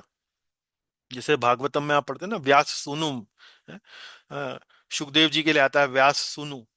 तो ऐसे यहाँ भूमा अनुपमः सूनुर, तो अनुपमा सूनुर अर्थात इस भूमि पर उनके जैसा और कोई पुत्र नहीं था। है? जैसे पिछले श्लोक में कौशल्या जी का वर्णन आया है, अगले ही श्लोक में यहाँ पर वर्णन आता है कि उनके समान और कोई पुत्र नहीं था। तो कोई इस भूमि पर यह नहीं कह सकता था कि मेरा पुत्र जो है वो श्री रामचंद्र जैसा है। तो पुत्रों में अनुपम, भूमंडल में उनकी समता करने वाला कोई पुत्र नहीं था। है? गुणैर दशरथ उपमहा, गुणों में अपने पिता दशरथ के समान थे। गुणों में गुणैर दशरथ उपमहा, उपमहा अर्थात समान थे। तो इस तरह से उनके गुणों का यहाँ वर्णन आता है। रूपवान, पराक्रमी, किसी के दोष को नहीं किसी के भी दोष नहीं देखते थे, और गुणों में अपने पिता के समान थे। जी पढ़ें। इस श्लोक में श्री राम के उन शुभ गुणों का वर्णन है जो उनमें दशरथ के अन्य पुत्रों की तुलना में अधिक थे। हम्म तो इस वीर्यवान, श्लोक, हाँ पढ़ें, वीर्यवान जी। वीर्यवान अर्थात पराक्रमी। श्री राम के पराक्रम के बारे में कहा जाता है कि वे अपने विपक्षी को बिना किसी प्रयास के वश में कर लेते थे। वैसे ही जैसे कस्तूरी मृग से सुगंध बिना किसी प्रयास के प्रवाहित होती है। हम्म तो वीर्यवान शब्द जो है वो भगवान का एक गुण आया है, और वास्तव में वीर्यवान शब्द आगे श्लोक में भी आता है। तो यहाँ टीकाकार ने वीर्यवान की जो वर्णन इस श्लोक में किया है, उससे अलग वर्णन अगले श्लोक में उसका किया है। तो यहाँ वीर्यवान शब्द का अर्थ बताया गया है, भगवान पराक्रमी थे। पराक्रमी अर्थात किसी अन्य को अपने वश में कर लेना। तो यहाँ उसका उल्लेख करते हुए टीकाकार कहते हैं कि वे किसी को भी अपने वश में इस प्रकार कर लेते थे कि जैसे कोई प्रयास ही ना किया हो, बिना किसी प्रयास के भगवान गए और वश में कर लिया, ऐसा जैसे कोई प्रयास ही ना करना पड़ा हो। और तुलना किससे की गई है कि जैसे कोई कस्तूरी मृग है, कस्तूरी मृग की नाभि से जहाँ कस्तूरी होती है वहां सुगंध प्रवाहित होती रहती है। तो मृग को उस सुगंध को प्रवाहित करने के लिए कोई प्रयास नहीं करना पड़ता है, स्वतः ही वह प्रवाहित होती है सुगंध वातावरण में। तो उसी प्रकार भगवान श्री राम का पराक्रम ऐसा तेजस्वी था कि अपने विपक्षी को बड़ी सरलता से, जैसे कोई प्रयास ही ना करना पड़ा हो, अपने वश में कर लेते थे। जी आगे पढ़ें। गुणैर दशरथोपमः के दो अर्थ हैं। हम्म। गुणों में दशरथ के समान, गुणों में नारायण के समान। जी, तो गुणैर दशरथ उपमः, तो प्रत्यक्ष अर्थ तो ये है कि गुण में अपने पिता दशरथ जी के समान थे। और टीकाकार ने इसका एक अर्थ और किया है, दशरथ। तो दशरथ शब्द का अ, अर्थ क्या होता है? दश अर्थात पक्षी। तो किसी किसी अ, शब्दकोश में दश शब्द का अर्थ बताया गया है पक्षी। रथ बोलते हैं वाहन, तो वो व्यक्ति जिसका वाहन एक पक्षी है। तो यहाँ भगवान श्री रामचंद्र का या भगवान श्री विष्णु का वाहन कौन है? गरुड़। तो इस कारण से पक्षी जिसका वाहन अर्थात गरुड़ जिसका वाहन अर्थात श्री नारायण। तो यहाँ पर गुणैर दशरथ उपमहा के अर्थ दो हैं। पहला अर्थ है कि वे गुणों में अपने पिता दशरथ के समान थे, और दूसरा अर्थ आता है कि वे गुणों में भगवान श्री नारायण के समान थे। तो टीकाकार ने इतनी सुंदर सुंदर टीकाएं यहाँ पर दी हैं जिनको पढ़कर बड़ा आनंद होता है। सच नित्यम प्रशांतात्मा स च नित्यं प्रशान्तात्मा मृदु पूर्वम तु भाषते मृदु पूर्वं तु भाषते उच्यमानोऽपि परुषं उच्यमानोऽपि परुषं नोत्तरं प्रतिपद्यते। नोत्तरं प्रतिपद्यते। जी पढ़ें। वे सदा शांतचित रहते और सांत्वना पूर्वक मीठे वचन बोलते थे। हम्म। यदि कोई उनसे कठोर बात भी कह देता तो वे उसका उत्तर नहीं देते थे। हम्म। सच नित्यम प्रशांतात्मा, सदा शांत चित्त रहते, cool, was a cool guy. सच नित्यम प्रशांतात्मा मृदु पूर्वम तु भाषते, भाषते अर्थात भाषण करना अर्थात बोलना। मृदु पूर्वम, मृदु मृदु बोलते हैं मीठा, पूर्वम अर्थात मीठे वचन। मृदु पूर्वम तु भाषते, और मृदु पूर्वक बोलते थे, सदा मीठे वचन सांत्वना पूर्वक मीठे वचन बोलते थे। उच्च मानोपि परुषम, उच्च मानोपि परुषम, परुषम अर्थात कठोर शब्द। उच्च मानोपि, उच्च मानोपि अर्थात बोलने, जब कोई उनसे इस प्रकार अभिव्यक्त अपने वचनों को करता, उच्च कठोर शब्दों में यदि कोई अपनी बात कहता, ऐसा भी करता, न उत्तरम प्रतिपद्यते, तो पलटकर उनका प्रतिकार नहीं करते, जवाब नहीं देते, बहस नहीं करते। तो कई बार हम देखते हैं कि कोई मान लीजिए हमारे से ऊंची आवाज में बात करे या कोई कठोर शब्द बोल दे, तो हम भड़क जाते हैं। तो यहाँ बताया गया है कि प्रशांत आत्मा, शांत चित्त वाले, सांत्वना पूर्वक मीठे वचन बोलने वाले, कठोर बात कहने के बावजूद भी कोई यदि उनसे कठोर वचन कह दे तो पलटकर जवाब नहीं देते थे, शांत रहते थे। तो कोई विशेष टीका इसमें नहीं है यहाँ पे। 11वां पढ़ेंगे। कथंचित उपकारेण कथंचित् उपकारेण कृते नैकेन तुष्यति कृते नैकेन तुष्यति नास्मरत्पकाराणां न स्मरत्यपकाराणां शतमप्यात्मवत्तया। शतमप्यात्मवत्तया। हम्म। कभी कोई एक बार भी उपकार कर देता तो वे उसके एक ही उपकार से सदा संतुष्ट रहते थे। हम्म। और मन को वश में रखने के कारण किसी के सैकड़ों अपराध करने पर भी उसके अपराधों को याद नहीं रखते थे। जी। कंचिद उपकारेण, कथंचित, कथंचित, कथंचित अर्थात छोटा मोटा सा भी, उपकारेण कोई उपकार कर देता, कोई भगवान के लिए कुछ सेवा कर देता है, छोटी सी भी कोई सेवा कर देता है, कृतनेकेन तुष्यति, तो उपकार करने वाले के प्रति एकेन, एकेन अर्थात एक भी अगर कोई छोटा सा कोई उपकार कर दे, छोटी सी भी कोई एक सेवा भी कर दे, तो तुष्यति, तो संतुष्ट रहते, संतुष्ट हो जाते। ना स्मरत, ना स्मरत्य अपकाराणाम, अपकार, तो उपकार होता है, उपकार का विलोम होता है अपकार, अपकाराणाम, अपकाराणाम यहां पर बहुवचन है, अपकाराणाम अर्थात कई कई अ, अ, अपराध, यदि उनके प्रति कोई कई कई अपराध भी कर देता, शतम, शतम अर्थात 100, सैकड़ों, कोई 100 अपराध भी यदि कोई उनके प्रति कर देता है, तो वे उसको भूल जाते, उसको स्मरण नहीं रखते थे।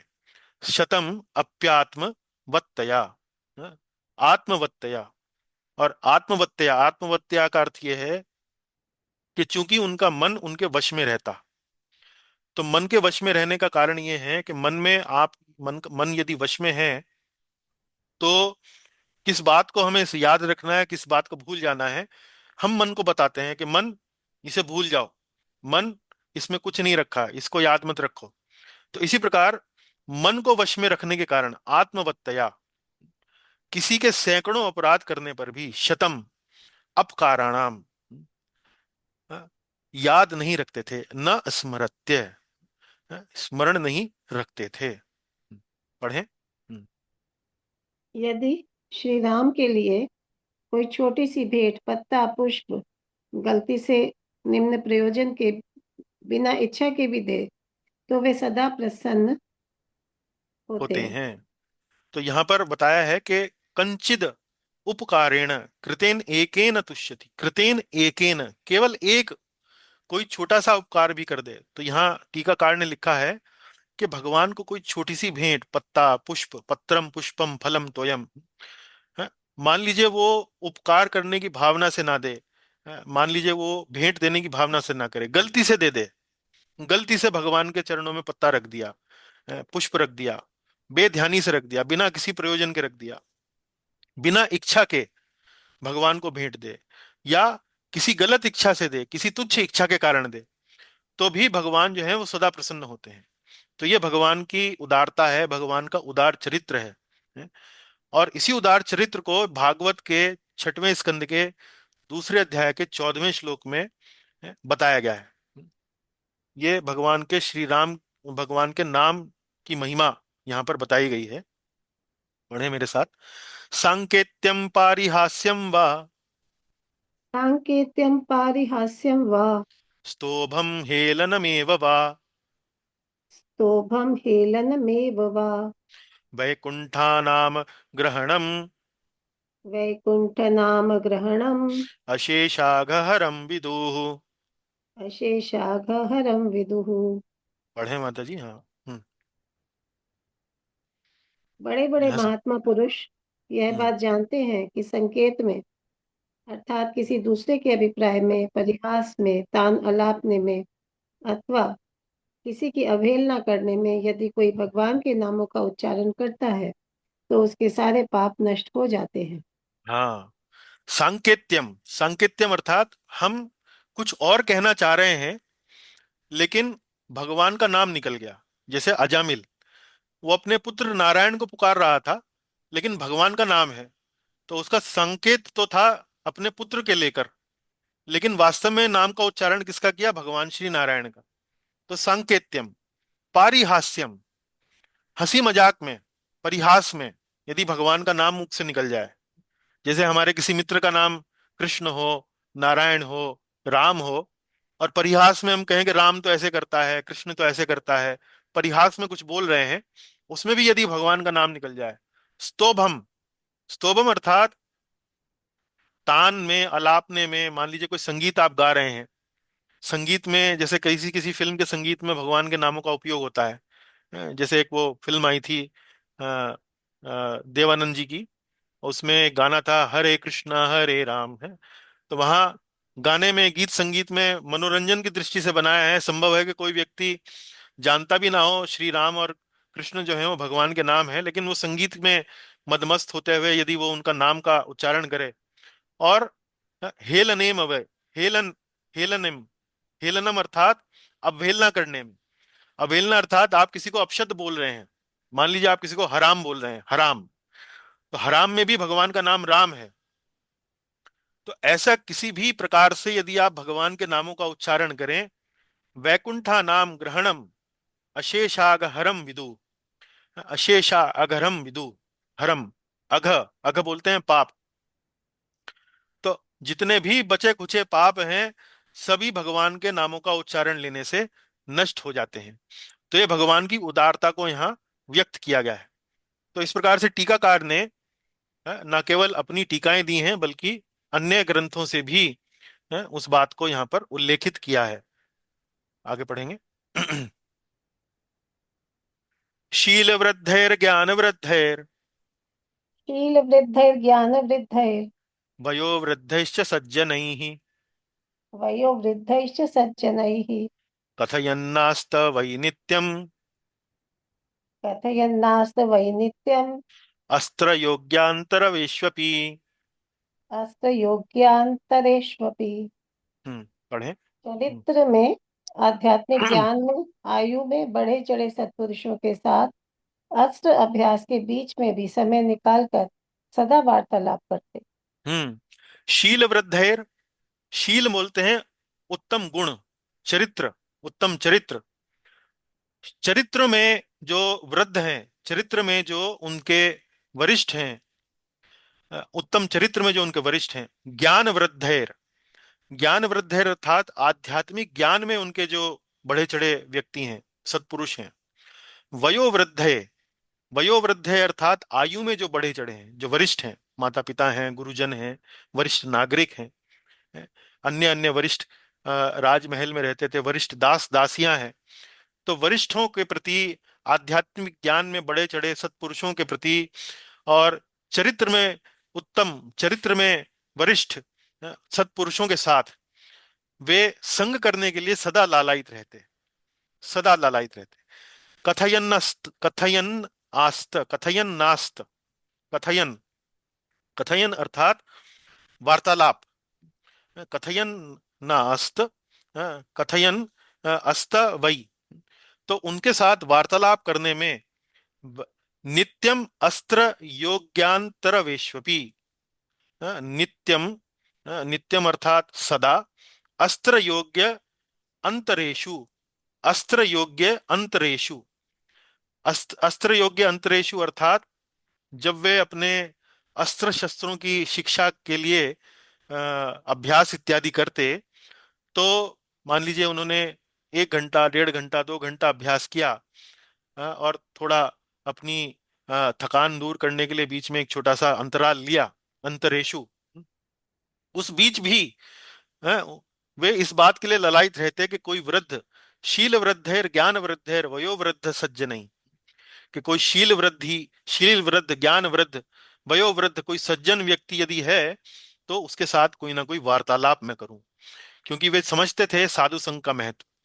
तो किसी सज्जन के साथ संग करने पर अ, उसको, उनको कोई ना कोई ज्ञान प्राप्त होगा, कोई ना कोई उनके जीवन में उत्तम दृष्टिकोण का आविर्भाव होगा, उत्पत्ति होगी।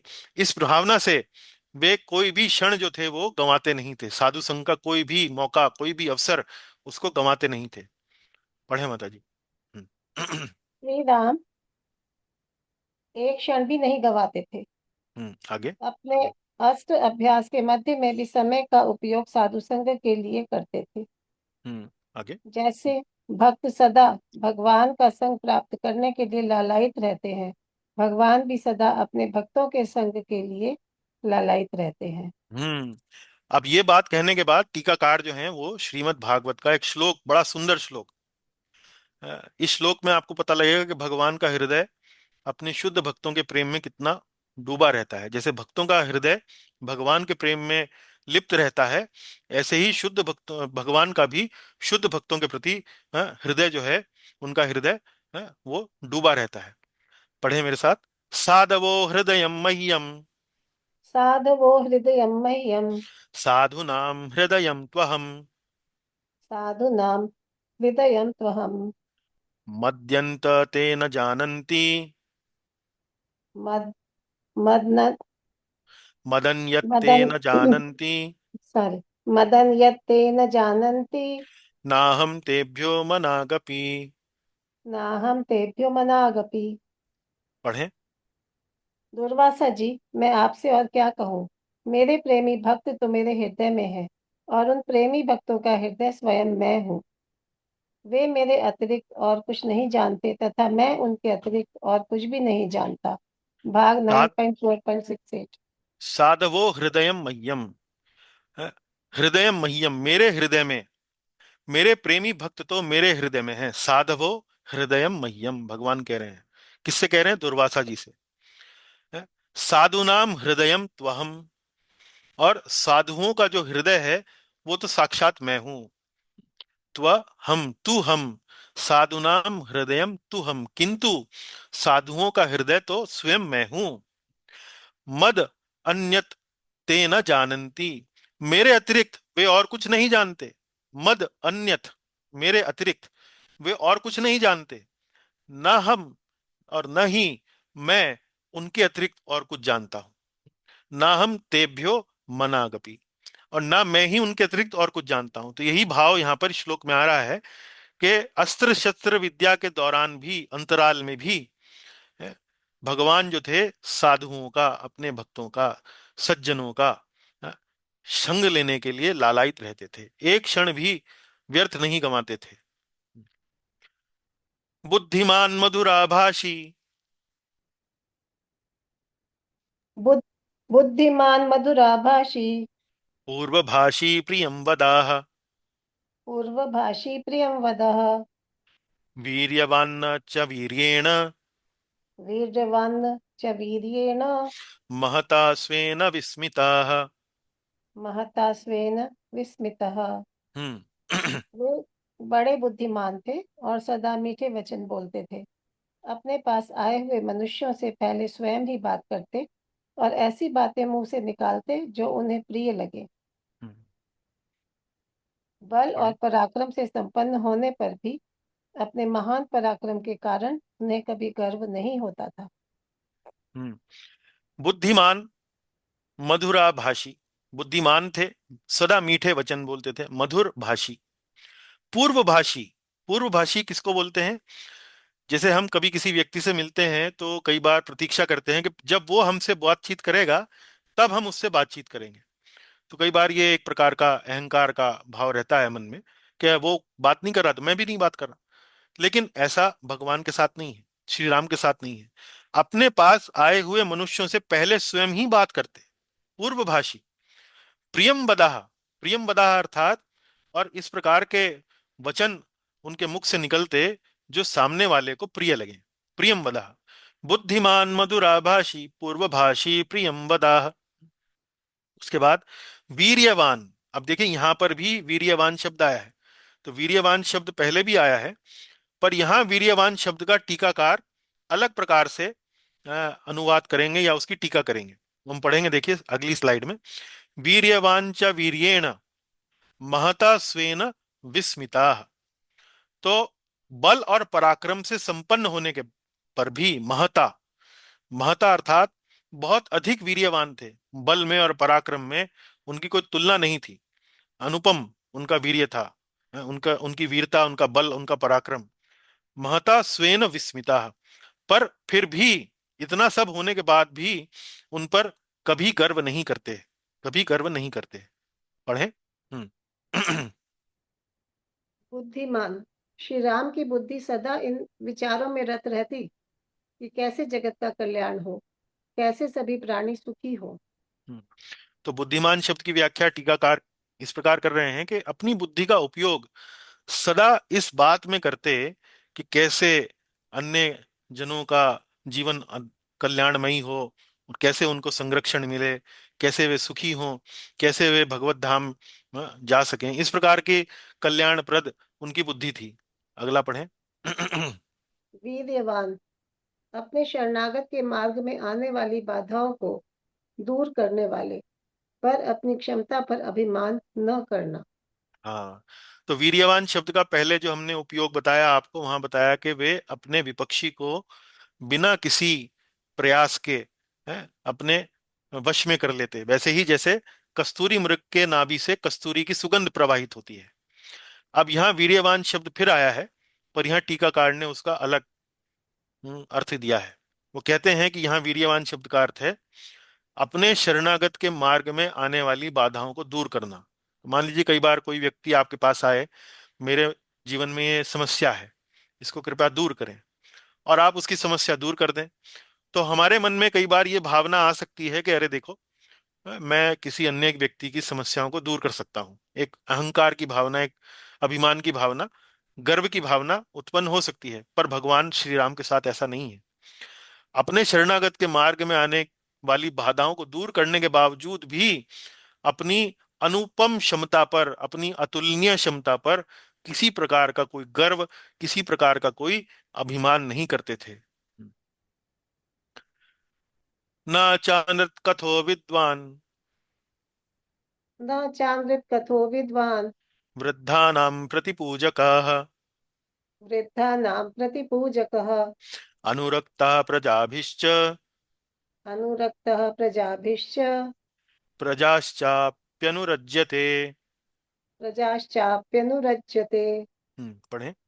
असत्य वचन अथवा व्यर्थ के वचन तो कभी उनके मुख से निकलते ही नहीं थे। हम्म वे विद्वान थे तथा सदा वृद्ध पुरुषों का सम्मान करते थे। हम्म प्रजा का श्री राम के प्रति और श्री राम का प्रजा के प्रति बड़ा अनुराग था। हम्म न चा अनरत कथो विद्वान, चूंकि वे विद्वान थे, सही गलत की उनको पहचान थी, तो वह असत्य वचन अथवा व्यर्थ के वचन न च अनरत कथो, इस प्रकार के असत्य अथवा व्यर्थ के वचन कभी उनके मुख से निकलते ही नहीं थे। वृद्धा नाम प्रतिपूजकः, वृद्धा नाम प्रतिपूजका अर्थात सदा वृद्ध पुरुषों का सम्मान करते थे। कोई भी वरिष्ठ व्यक्ति उनके सामने यदि आता तो स्वयं खड़े होकर उसका सम्मान करते, यथोचित आदर देते। इस प्रकार का उनका व्यक्तित्व था श्री राम का। अनुरक्तः प्रजा भी, प्रजा भी, प्रजाश्च अभी अनुरज्यते, वे प्रजा का, प्रजाभिश्च अनुरक्तः, प्रजा का श्री राम के प्रति और श्री राम का प्रजा के प्रति बड़ा अनुराग था। इस प्रकार से भगवान के गुण बताए गए हैं। पढ़ें। हम्म श्री राम जैसे किसी आयु में वृद्ध को देखते तो तुरंत उनके आदर में खड़े हो जाते और उन्हें यथोचित सम्मान देते। हम्म रामायण के किसी किसी पाठ में वृद्धा नाम प्रतिपूजकः के स्थान पर ब्राह्मण प्रतिपूजकः आया है। हम्म इसका अर्थ यह हुआ कि वे किसी भी ब्राह्मण, बालक अथवा वृद्ध का सम्मान करते थे। जी, तो कुछ कुछ जो वाल्मीकि रामायण के जो संस्करण हैं, उनमें वृद्धा नाम प्रतिपूजका के स्थान पर ब्राह्मण प्रतिपूजका, यानी कि वे ब्राह्मणों का बड़ा सम्मान करते हैं।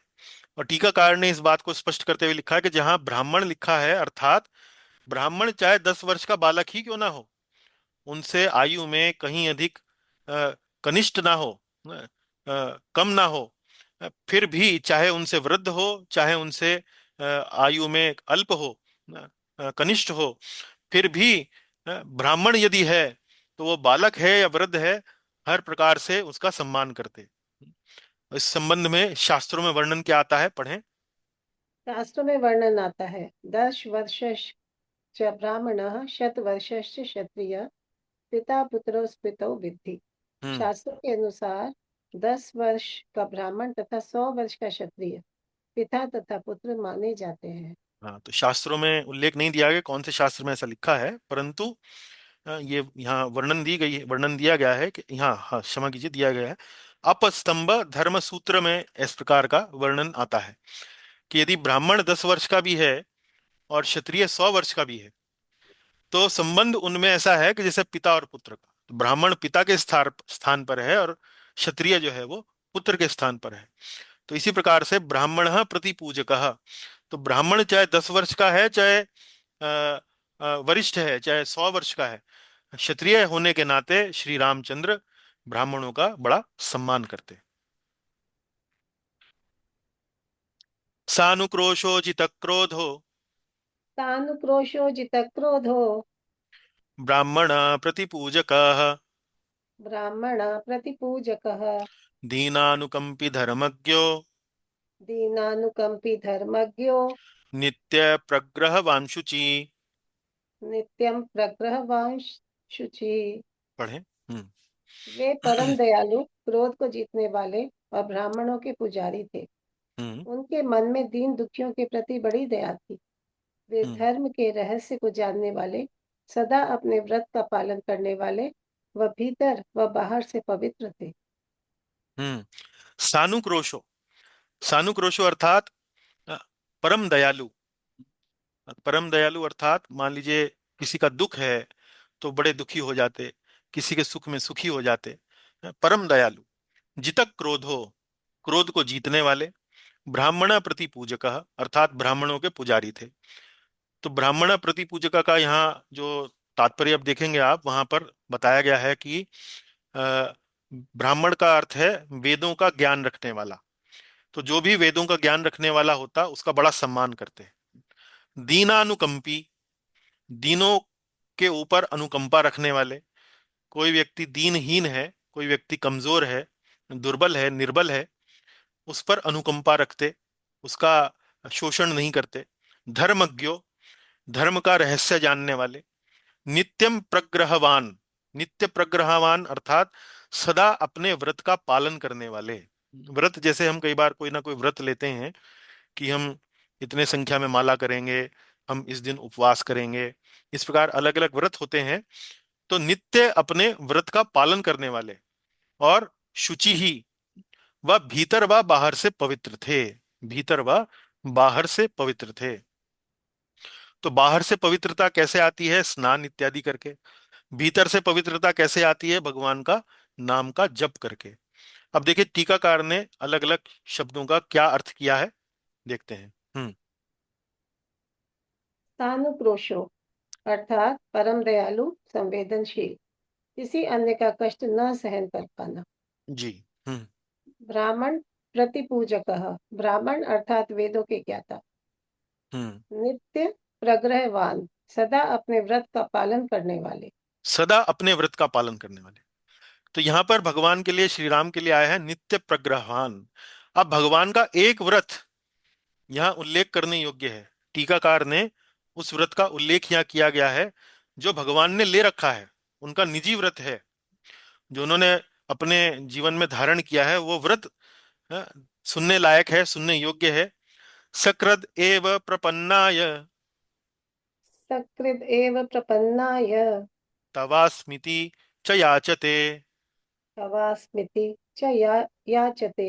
अभयं सर्वभूतेभ्यो अभयं सर्वभूतेभ्यो ददामि एतत् व्रतं मम।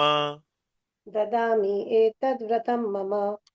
तो भगवान ने रामायण में आगे वर्णन दिया है, और ये वर्णन आता है रामायण के छठे स्कंद में, 18वां अध्याय 33वां श्लोक।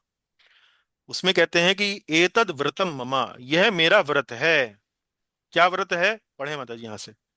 यह मेरा व्रत है प्रत्येक प्राणी के प्रति, कि यदि कोई केवल एक बार गंभीरता से मेरी शरण में यह कहते हुए आए, हे प्रभु,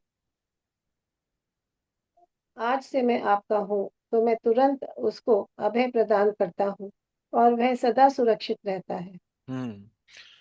तवा स्मिति च याचते, भगवान की शरण में प्रपन्न आए, भगवान की शरण में यदि वह ये याचना करते हुए आए, तवा स्मिति, मैं आपका हूँ, हे भगवान मैं तो आपका हूँ, मैं तो आज से आपका हूँ, मैं तो आपका शरणागत हूँ।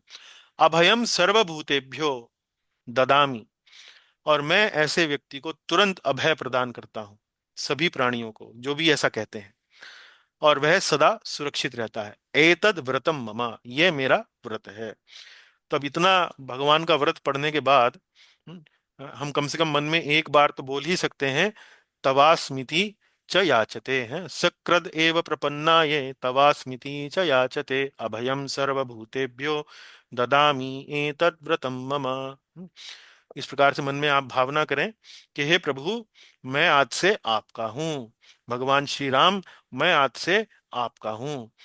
आपको अभय प्रदान हो जाएगा, भगवान आपको बहुत अभय सुंदर। देंगे। आगे पढ़ें। प्रभु जी हरे कृष्णा। जी माता जी। प्रभु जी निधि माता जी का नेट ठीक हो गया हो तो मुझे मंदिर जाना अच्छा। पड़ेगा, जी क्योंकि जी, फोन आने शुरू हो जाएंगे तो कोई प्रॉब्लम हो बात नहीं, जाएगी। कोई बात।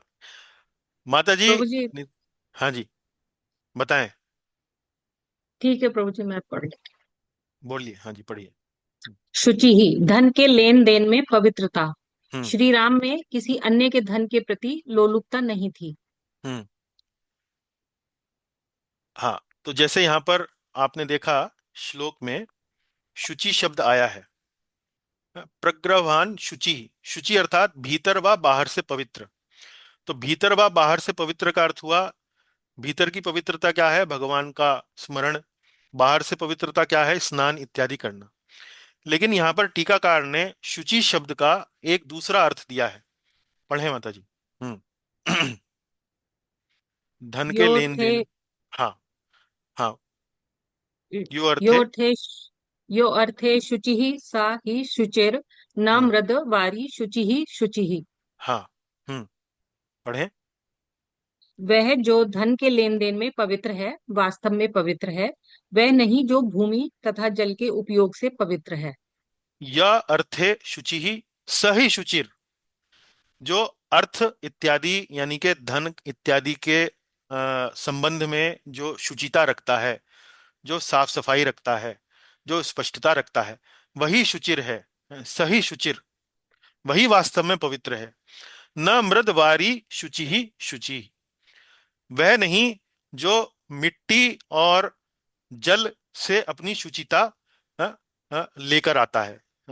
जो मिट्टी और जल के उपयोग से पवित्र होता है, वह वास्तव में पवित्र नहीं है। वास्तव में पवित्र कौन है?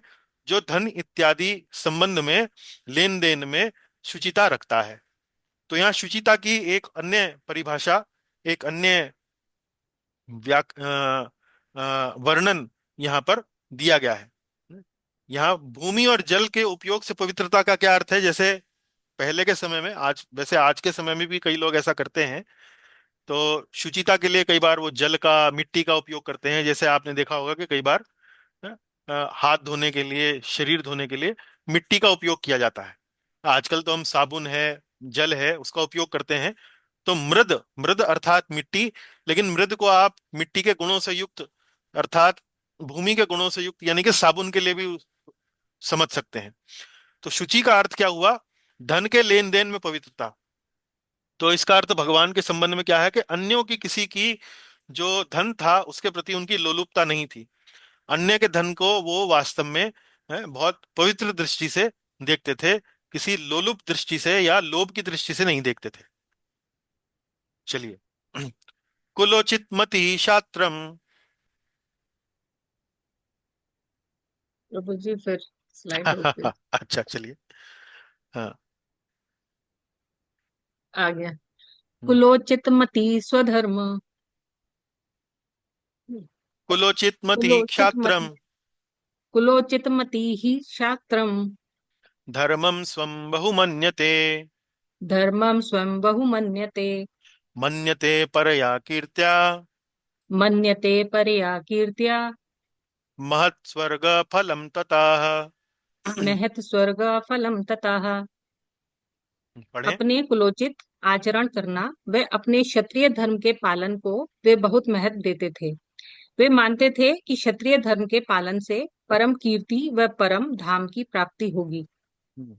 कुलोचित मति ही, कुलोचित मति अर्थात भगवान श्री राम का जो कुल था, इक्ष्वाकु वंश, वह अपने किसी किसी विशेष गुणों के कारण बहुत प्रसिद्ध था। लोगों में उसका बड़ा मान सम्मान था। तो जो भी उनके कुल का आचरण था, स्थापित आचरण था, उस स्थापित आचरण के अनुसार भगवान श्री राम भी आचरण किया करते थे। अपने कुलोचित, अपने कुल के उचित आचरण करना। क्षात्रम धर्मम, और क्षात्रम धर्मम अर्थात अपने क्षत्रिय धर्म का पालन करना। स्वम बहुमन्यते, स्वम बहुमन्यते अर्थात अपने धर्म का पालन करने के पीछे बहुत दृढ़ता से वे लगे रहते थे, उसको बड़ा महत्व देते थे। ऐसा नहीं था कि चूंकि वे क्षत्रिय थे तो वे ब्राह्मण का धर्म का पालन करते थे या वैश्य के धर्म का पालन करते थे। चूंकि वे क्षत्रिय थे, और क्षत्रिय का धर्म होता है प्रजा की रक्षा करना, प्रजा को संरक्षण देना, बाहरी शत्रुओं से प्रजा की सुरक्षा करना, तो ये क्षत्रिय धर्म के अंतर्गत आता है। तो अपने कुल के अनुसार आचरण करना, अपने धर्म का, क्षत्रिय धर्म का पालन करना, इस बात को बड़ा महत्व देते थे। और मन्यते पर्या कीर्त्या महत स्वर्ग फलम तथा, और इस बात को वे मानते थे, मन्यते मानते थे, कि अपने धर्म का पालन करना, क्षत्रिय धर्म का पालन करने से परम कीर्ति और परम धाम की प्राप्ति होती है। तो इस प्रकार से ये भगवान की मान्यता थी। हम्म। जी माता जी, जब आए तो पढ़ें। इक्ष्वाकु वंश की विशेषताएं। दया, शरणागत के लिए पूर्ण आश्रय, दक्षता। हम्म तो टीकाकार ने इक्ष्वाकु वंश की कुछ विशेषताएं अपनी टीका में लिखी हैं कि इक्ष्वाकु वंश के जो राजा थे बड़े दयावान थे, कोई भी उनकी शरण में आता उसको पूर्ण आश्रय देते, और बड़े दक्ष थे। दक्ष अर्थात कार्य प्रशासन में, अ, अपने अ, युद्ध में शत्रुओं को दमन करने में, इस प्रकार से बड़े दक्ष थे। तो ये सभी विशेषताएं भगवान श्री राम में भी थी। उसका बड़ा कुलोचित आचरण वो किया करते थे। आगे पढ़ें। क्षत्रिय धर्म, प्रजा को पूर्ण संरक्षण प्रदान करना, बाहरी शत्रुओं से सुरक्षा। तो ये क्षत्रिय धर्म के अंतर्गत आता है। प्रजा को पूर्ण संरक्षण देना, सुरक्षा करना, ये उनका धर्म था। तो अपने धर्म का बड़ा महत्व देते थे, अपने धर्म पालन में बड़ा महत्व देते थे। आगे पढ़ें। गीता 3:35 में कहा गया है, श्रेयान स्वधर्मो विगुणः पर पर धर्मात् स्वनुष्ठितात्। हम्म भली भांति अनुष्ठित पर धर्म की अपेक्षा किंचित दोषयुक्त स्वधर्म श्रेष्ठ है। हाँ, तो भगवत गीता के तीसरे अध्याय में ये वर्णन आता है कि अपने धर्म का यदि त्रुटिपूर्ण पालन भी किया जाए, न, अपने धर्म में पालन करने में यदि कोई दोष भी हो, तो वह श्रेष्ठ है बजाय इसके कि किसी अन्य व्यक्ति के धर्म का पालन पूर्णतः अच्छे से किया जाए। तो ये बात यहाँ पर बताई गई है, और ये बात यहाँ श्री राम के संबंध में बड़ा उपयुक्त बैठती है कि स्वधर्म पालन को बड़ा महत्व देते थे। आगे पढ़ें। महत स्वर्ग फलम, हम्म, स्वधर्म के साथ साथ भागवत धर्म का पालन करने पर परम धाम की प्राप्ति होती है। हाँ, महत स्वर्ग फलम। तो स्वर्ग का अभिप्राय यहाँ पर भौतिक जगत में जो स्वर्ग है उससे ना लिया जाए। स्वर्ग शब्द के अर्थ में कई अर्थ आते हैं, जैसे परम धाम का प्राप्ति भी स्वर्ग के अर्थ में आता है। तो महत स्वर्ग फलम अर्थात जो व्यक्ति अपने अपने कर्तव्य का पालन करता है और साथ ही साथ भागवत धर्म को भी निभाता है, तो ऐसे व्यक्ति के लिए परम धाम की प्राप्ति, भगवान के वैकुंठ लोक की प्राप्ति बड़ी सुगम है, बड़ी सरल है। जी पढ़ें। ना श्रेयसी रतो विद्वान न श्रेयसी रतो विद्वान विरुद्ध कथा रुचि विरुद्ध कथा रुचि उत्तरोत्तर युक्तीनाम उत्तर युक्तीनाम वक्ता वाचस्पतिर्यथा। वक्ता वाचस्पतिर्यथा। हम्म अमंगलकारी निषिद्ध कर्म में उनकी कभी प्रवृत्ति नहीं होती थी। हम्म शास्त्र विरुद्ध वार्ता में उनकी रुचि नहीं थी। शास्त्रार्थ में हम्म वे बृहस्पति के समान थे। हाँ, अमंगलकारी निषिद्ध कर्म। अमंगलकारी निषिद्ध कर्म कौन से हुए? जैसे जुआ खेलना, परिस्त्री संग करना, परिस्त्री पुरुष संग करना, शराब मदिरा इत्यादि का सेवन करना। तो ये इस प्रकार के निषिद्ध कर्म जो थे उनमें कभी भी उनकी प्रवृत्ति नहीं थी। वे विद्वान थे। विरुद्ध कथा रुचि, विरुद्ध कथा रुचि अर्थात शास्त्र विरुद्ध वार्ता में उनकी कोई रुचि नहीं थी। शास्त्र संगत वार्ता में ही हमेशा रुचि लेते थे। उत्तरोत्तर युक्ति नाम वक्ता वाचस्पतिर यथा। उत्तर उत्तर युक्ति नाम अर्थात क्या बोलते हैं, शास्त्रार्थ। शास्त्रार्थ अर्थात डिबेट। जैसे डिबेट होती है ना, कि एक पक्ष रखा फिर दूसरा पक्ष रखा। वाचस्पतिर यथा, वाचस्पति अर्थात बृहस्पति के समान थे।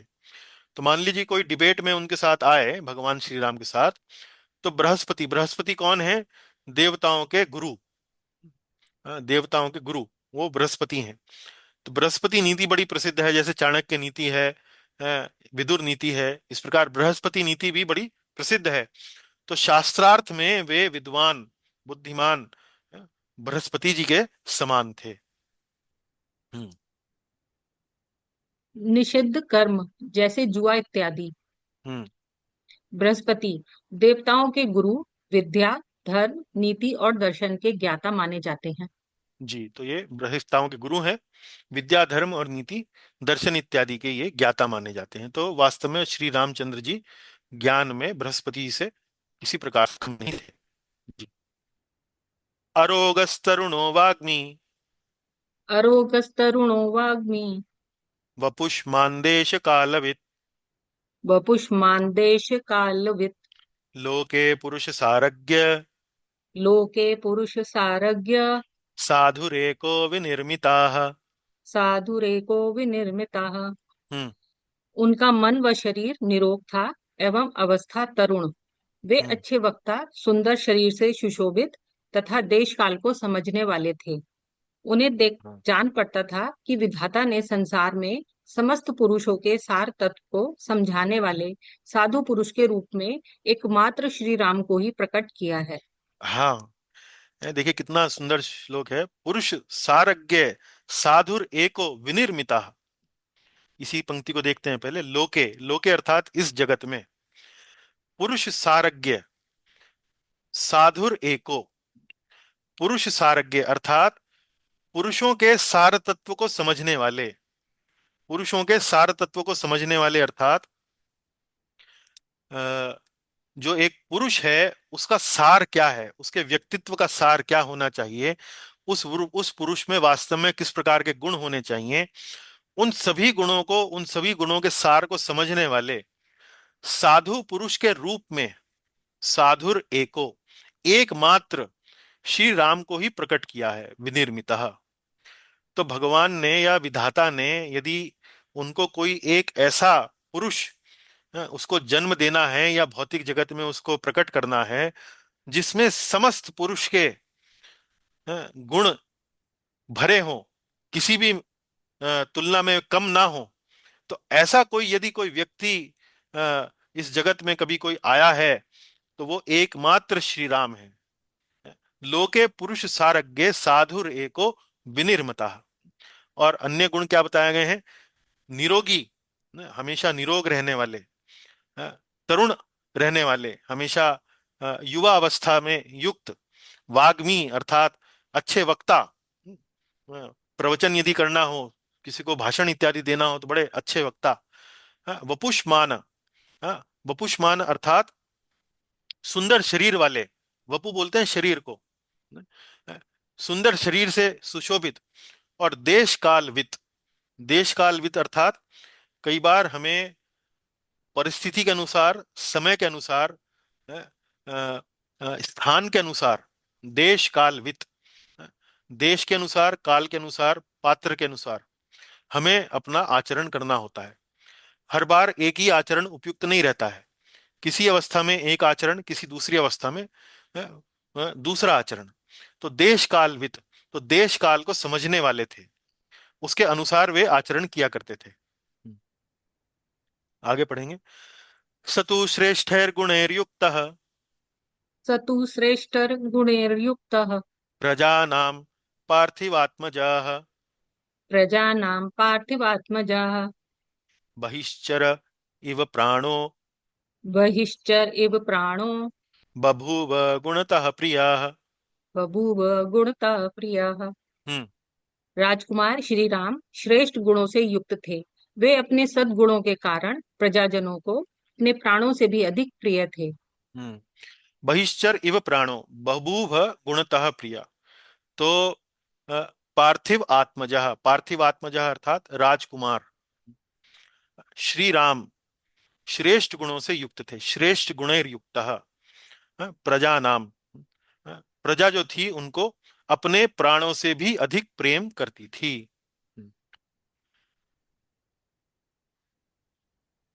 25 तक जाना है माता जी, तो आगे जाने की क्षमता है?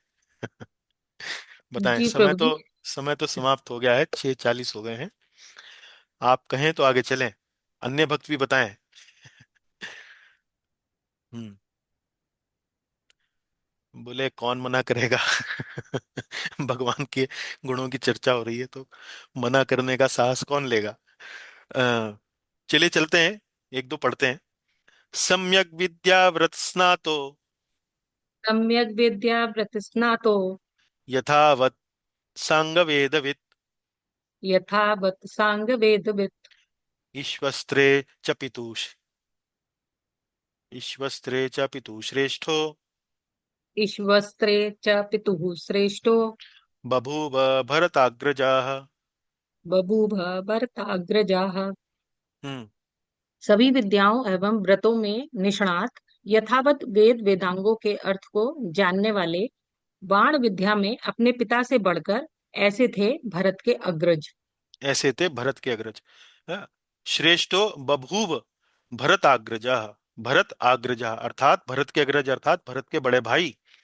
भरत के बड़े भाई श्री राम कैसे थे? विद्याओं एवं व्रतों में निष्णात। विद्याओं एवं व्रतों में निष्णात। विद्या क्या बोलते हैं? शिक्षा जो हम लेते हैं, विद्यालय में जाकर शिक्षा लेते हैं, तो कई व्रतों का भी पालन करना पड़ता है। सुबह समय पर उठना, शाम को सायकालीन समय पर सो जाना, स्नान इत्यादि करना, ये सब व्रत होते हैं। तो न केवल विद्याओं में निष्णात थे बल्कि व्रत पालन में भी निष्णात थे। यथावत वेद वेदांगों का अर्थ जानने वाले। यथावत अर्थात जिस प्रकार से उनका अर्थ जानना होता है, कोई अनर्थ नहीं करते थे, कोई उसका अर्थ कोई अन्य अर्थ नहीं निकालते थे। जिस प्रकार से उनका अर्थ निकाला जाना चाहिए उसी आशा में उनको समझते थे, उनकी विद्या उसी संदर्भ में वो जानते थे। हाँ, ईश्व अस्त्रे च पितुः। बाण विद्या में, अस्त्र विद्या में अपने पिता से बढ़कर थे, श्रेष्ठ हो। तो दशरथ महाराज की बाण विद्या के बारे में कहा जाता है कि वे आवाज सुनकर भी बाण चला सकते थे, शब्द वेधी बाण। हम्म, तो आपने एक कथा सुनी होगी जिसमें अ, श्रवण, जो एक अपने अंधे माता पिता का बड़ा आज्ञाकारी पुत्र था, सेवा में सदा लगा रहता था, तो महाराज दशरथ ने एक बार भूल से शब्द वेदी बाण चला दिया। जब वह अपने माता पिता की सेवा में एक जल की नदी से जल लोटे में भर रहा था, तो लोटे में कुछ आवाज हुई और महाराज दशरथ ने उसी दिशा में अपना बाण चला दिया। तो शब्द वेदी बाण की कला में उनके पिता दशरथ महाराज पारंगत थे। उस कला से भी बढ़कर बाण विद्या में उनसे भी बढ़कर थे भगवान श्री राम। तो ऐसे थे भरत के अग्रज, बभूव भरताग्रजा। तो ये वर्णन आया है, आगे पढ़े माता जी। हम्म। श्री राम अपनी शिक्षा के साथ साथ अपने व्रतों का भी पूर्णतः पालन करते थे। हम्म। ईश्वस्त्र चह पितुः श्रेष्ठो, बाणों के उपयोग में पिता से श्रेष्ठ। महाराज दशरथ शब्द बेधी धनुर्धर थे, श्री राम उनसे भी श्रेष्ठ धनुर्धर थे। उनसे भी श्रेष्ठ धनुर्धर थे। कल्याणाभिजना साधु कल्याणाभिजना साधु उदीना सत्यवाग्रजोः उदीना सत्यवाग्रजुः वृद्धैर्भि विनीतश्च वृद्धैर्भि विनीत विनीतश्च द्विजैर्धर्मार्थदर्शिभिः। द्विजै धर्मार्थदर्शिभिः। हम्म। वे कल्याण की जन्मभूमि, साधु, दैन्य रहित, सत्यवादी, सरल थे। हम्म। धर्म और अर्थ के ज्ञाता, वरिष्ठों तथा ब्राह्मणों के द्वारा उन्हें उत्तम शिक्षा प्राप्त हुई थी। हम्म। तो कल्याण की जन्मभूमि, कल्याणाभिजनः, कल्याण की जन्मभूमि अर्थात ऐसे व्यक्ति थे कि जिससे सिर्फ कल्याण ही कल्याण निकलता था। साधुर साधुर्दिनः, साधुर उदीनः, साधु थे स्वभाव से। उदीनः, उदीनः अर्थात दैन्य रहित थे। दैन्य रहित अर्थात कोई भी जीवन में कठिन परिस्थिति आए तो दीनता नहीं दिखाते थे, झुकते नहीं थे, टूटते नहीं थे। अदीनः, दीन व्यक्ति किसे बोलते हैं? जो बड़ा दीनहीन होता है, टूट चुका होता है। अदीनः, अदीन अर्थात जो दीनता नहीं दिखाते थे, कठिन से कठिन परिस्थिति आने पर भी अदीन अर्थात दैन्य रहित रहते थे। सत्यवा, सत्यवादी थे। ऋजुहु, सत्यवाक, सत्यवाक अर्थात सत्य बोलने वाले। कोई भी कठिन से कठिन परिस्थिति आए असत्य भाषण नहीं करते थे। ऋजुहु, सरल थे, स्वभाव से सरल थे। वृद्धैर, अभी विनीत। द्विज धर्मार्थ, वृद्ध अर्थात धर्म, द्विजैर धर्म अर्थात दर्शी भी, धर्म और अर्थ के ज्ञाता वरिष्ठों तथा ब्राह्मणों के द्वारा। द्विज, द्विज बोलते हैं ब्राह्मण, वृद्ध बोलते हैं वरिष्ठ, सीनियर हमारे। और कौन से द्विज और कौन से वृद्ध? जो धर्म अर्थ के ज्ञाता थे, धर्म के ज्ञाता थे। धर्म अर्थादि, धर्म अर्थ, धर्मार्थ, दर्शी भी, जो दर्शी भी थे अर्थात उनके ज्ञाता थे। ऐसे लोगों से उन्हें उत्तम शिक्षा प्राप्त हुई थी। पढ़ें। दीनः, दैन्य रहित, विचलित होने का कारण होते हुए भी विचलित न होना। आगे पढ़ें। सत्यवादी, अति विषम परिस्थितियों में भी असत्य भाषण न करना। हम्म तो ये अधीनः और सत्यवादी शब्दों की व्याख्या टीकाकार ने ऐसे की है। आगे चलेंगे। धर्म कामार्थ तत्वज्ञ, धर्म कामार्थ तत्वज्ञ, स्मृतिमान प्रतिभानवान, स्मृतिमान प्रतिभानवान, स्मृतिमान प्रतिभानवान, लौकिके समयाचरे समयाचारे, लौकिके समयाचारे, कृतकल्पो विशारदाः। कृतकल्पो विशारदाः। हम्म उन्हें धर्म, काम और अर्थ के तत्व का सम्यक ज्ञान था। वे स्मरण शक्ति से संपन्न और प्रतिभाशाली थे। वे लोक हम्म व्यवहार के संपादन में समर्थ तथा समयोचित धर्माचरण में कुशल थे। हाँ जी। तो लोक व्यवहार में लोक व्यवहार के संपादन में, लोक व्यवहार किसको बोलते हैं? जैसे सामान्य रूप से हम धर्म का व्यवहार तो शास्त्रों के अनुसार करते हैं, लोक व्यवहार हम जनता के उस समय के समाज में जिस प्रकार के रीति रिवाज, व्यवहार इत्यादि चलते हैं, उनके अनुसार मर्यादा पूर्वक आचरण करना। जैसे वर्तमान समाज में यदि हम किसी से मिलते हैं तो हाथ मिलाते हैं, हम नमस्कार भी करते हैं मान लीजिए, लेकिन कई बार किसी किसी समाज में व्यवस्था है कि हाथ मिलाना या थोड़ा सा गले लगना, इस प्रकार से। तो इस प्रकार के धर्माचरण में जो लोक व्यवहार के अनुसार थे उनमें कुशल थे। लौकिके समय आचार्य, समय के अनुसार, समाज के अनुसार। कृतकल्पो विशारदा, विशारदा अर्थात अनुभवी या कुशल। धर्मार्थ, धर्म अर्थ काम, इन तत्वों को पूरा तरह जानते थे। स्मरण शक्ति बड़ी अच्छी थी और प्रतिभावान थे। पढ़ेंगे अब। हम्म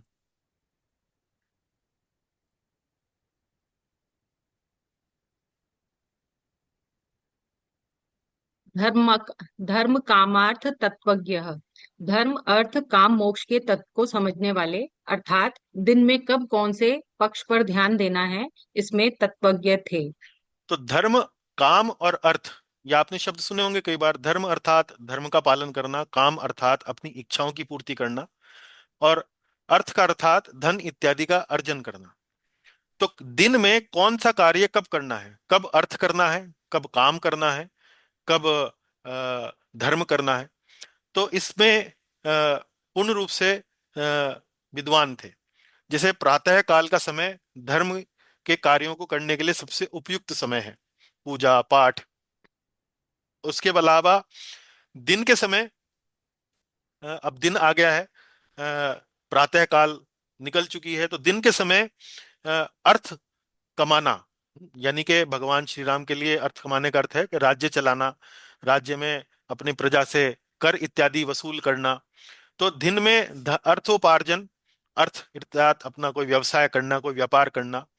और काम, काम अर्थात सायकाल में या रात्रि काल में अपनी मनोकामनाओं को पूर्ति करने के लिए, कोई मनोरंजन करना है, कोई अपनी कामनाएं पूरी करनी है, उसके लिए सायकाल या रात्रि काल उपयुक्त है।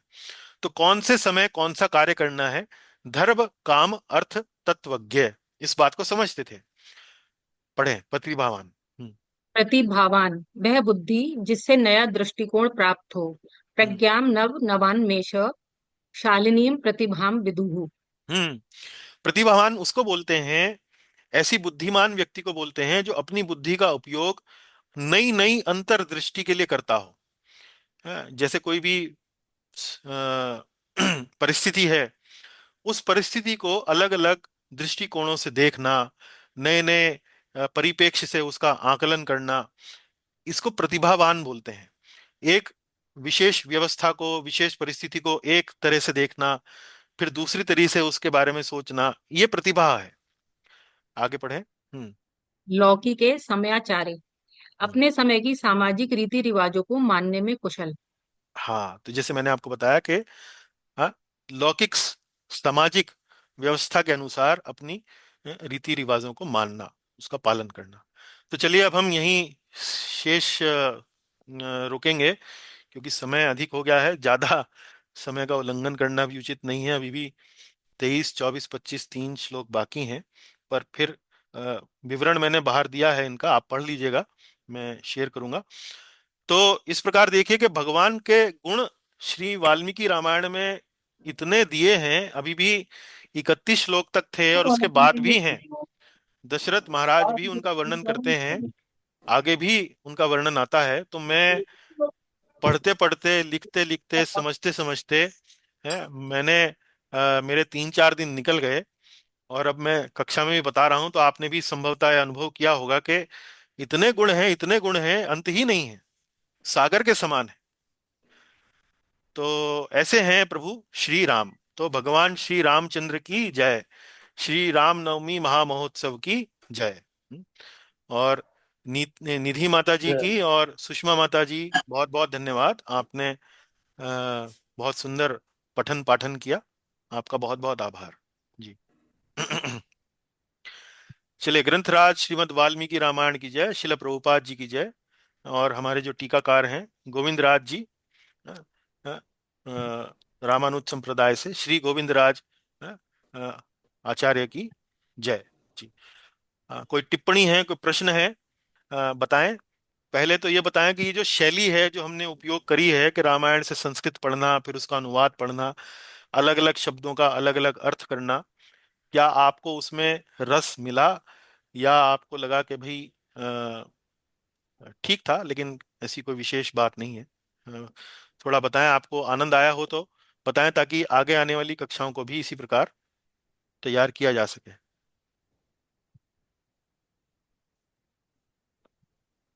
पता ही नहीं चला कितना टाइम हो गया। पता ही नहीं चला, चलिए तो ऐसा शुभ शुभ समाचार है तो। मन लगा, हम्म सुना ही नहीं दे रहा गुरुजी। चलिए, बहुत बहुत धन्यवाद आपकी, आगे बहुत बहुत शुक्रिया। धन्यवाद माता जी। आपको धन्यवाद हो। अब थोड़ा सा ही इसका अमल कर हाँ सकते हैं तो अच्छी बात है। भाई, देखिए वो तो भगवान है। वास्तव में जब मैं ये गुण पढ़ रहा था, तो एक मैं डेढ़ घंटे वास्तव को पता में ही नहीं चला कब गया। वास्तव में मैं सोच रहा था कि इतने गुण तो भगवान में ही संभव है। हमारे लिए तो पठन पाठन ही हो जाए, वो भी बहुत बड़ी बात है। हाँ, लेकिन इस प्रकार यदि इस हम पढ़ते हैं, इनको गुनगुनाते हैं, इनको दोहराते हैं, इन पर मनन करते हैं, तो कहीं ना कहीं अंतर जीवन में आता है जी। चेतावनी मिलती है भाई, ऐसा होना चाहिए। हाँ, लेकिन आपको। उनका गुणगान हम्म जी। चलिए, अन्य और भी कई भक्तगण बाद में जुड़े हैं, सबको हरे कृष्णा बोले। हरे हरे। सुधीर जी, नीलू बहन जी, और हमारे शुभा पुराणिक माता जी, रजनीश जी, भद्रा जी, चंद्रिका माता जी, तृप्ति जी, उसके अलावा मोहनलाल जी, राधा जी, जीवेश्वरी मंगल माता जी, आप हरे सभी भक्तों कृष्णा का प्रभु जी। हाँ जी बहुत बहुत बहुत ही अच्छी, स्वागत। बहुत ही हरे सुंदर कृष्णा क्लास प्रभु थी। जी। जी हरे कृष्णा जी, हरे कृष्णा। अच्छी लगी बहुत ही माता जी, सुंदर सुचित्रा माता भक्ति। जी? आनंद आया? जी जी जी जी प्रभु जी, बहुत आनंद आया। और प्रभु श्री जी। राम के गुण हम लोगों को पता चले, इतने सारे गुण हैं, हम्म। तो उनका गुणगान आज के दिन तो करना ही चाहिए। आज के दिन तो करना ही चाहिए, अति उत्तम, हाँ हाँ सुंदर। हाँ जी, हाँ और हाँ। आज नहीं करेंगे तो फिर कब करेंगे? जी जी प्रभु जी। साल में एक वर्ष तो मिलता है, बाकी अन्य सारे दिन जो है भगवान श्री कृष्ण जो है वो चुरा ले जाते हैं। जी जी प्रभु जी। अब चलिए ठीक है। बहुत आनंद आया प्रभु जी, थैंक यू सो मच। अच्छा जी, आपने बहुत बहुत इतनी धन्यवाद। मेहनत करी और हम लोगों को भी मतलब इतना आनंद आया, तो उसके लिए आपको बहुत बहुत धन्यवाद देना चाहूंगी कि आपकी मेहनत भी सफल हुई, कि हमें जी, आनंद आया और ये कथा याद रहेगी काफी दिनों तक। चलिए, बहुत और सुंदर, भूल बहुत जाएंगे बहुत। तो रिकॉर्डिंग देख लेंगे। हाँ वो तो है ही, वो तो है ही, ठीक प्रभु है। जी आप पता नहीं कितनी मेहनत करते हैं हम लोगों के लिए। इतने अच्छे से तो कोई भी नहीं बता सकता। सारे अब दिन अपना देखिए, प्रयास। बस इसी में ही आनंद आता है, इसी में ही आनंद आता है, तो अब वो आपको भी आनंद आता है तो मेहनत सफल हो गई। प्रभु जी अ, हमारा तो हम आपसे जुड़ के जन्म ही सफल हो गया। अरे अरे, ये तो इतना तो बड़ा, तो इतने समझ, भगवान। इतने अच्छे से तो कोई भी समझाता नहीं है। एक एक शब्द का अर्थ अब जितना अच्छा बताते हैं आप। हाँ, वो समझने के लिए, समझाने के लिए पहले समझना पड़ता है ना, आनंद वहीं आता है। वो कहते हैं ना, हाँ वो जो सागर में गहरा उतरता है मोती उसी को ही मिलते हैं। जी प्रभु जी हैं। हम तो ये सोचते हैं आप मेहनत कितनी करते हैं, हम लोग तो अपना वो टाइम भी नहीं दे सकते, आपको कितना प्रयास करना पड़ता है। हाँ, वो अब थोड़ा आदत सी हो गई है, या समझ लीजिए उसमें आनंद आने लगा है। अब मैं तो थोड़े और दो तीन श्लोक डालने वाला था, पर वही सोच रहा था कि समय ना हो जाए। तो चलिए ठीक है। अब अंतिम जो दो तीन श्लोक हैं वो भी बड़े उत्तम हैं, आप पढ़िएगा उन्हें स्लाइड में। ठीक ठीक है जी प्रभु जी हैं। जी, दिख रहा होगा। क्षमा कीजिए माता जी। दिख रहा होगा। प्रभु जी दंडवत। अच्छा जी, दंडवत, ठीक है जी। चलिए। जय खड़ा श्री है कृष्ण। हम। हरे जय कृष्ण श्री प्रभु कृष्ण। जी। अच्छा जी, जय श्री कृष्ण। हरे कृष्ण, प्रणाम गुरु धन्यवाद, जी। प्रणाम। हरे कृष्णा जी, दंडवत प्रणाम। जी, हरे कृष्ण प्रभु जी, दंडवत प्रणाम। हरे कृष्णा जी, दंडवत प्रणाम। हरे कृष्ण। हरे कृष्ण। हरे कृष्णा प्रणाम प्रभु गुरु जी। जी। हरे कृष्णा प्रभु। हरे जी, कृष्ण हरे प्रभु जी। कृष्ण। हरे कृष्णा। हरे दंडवत कृष्ण। प्रणाम, दंडवत प्रणाम।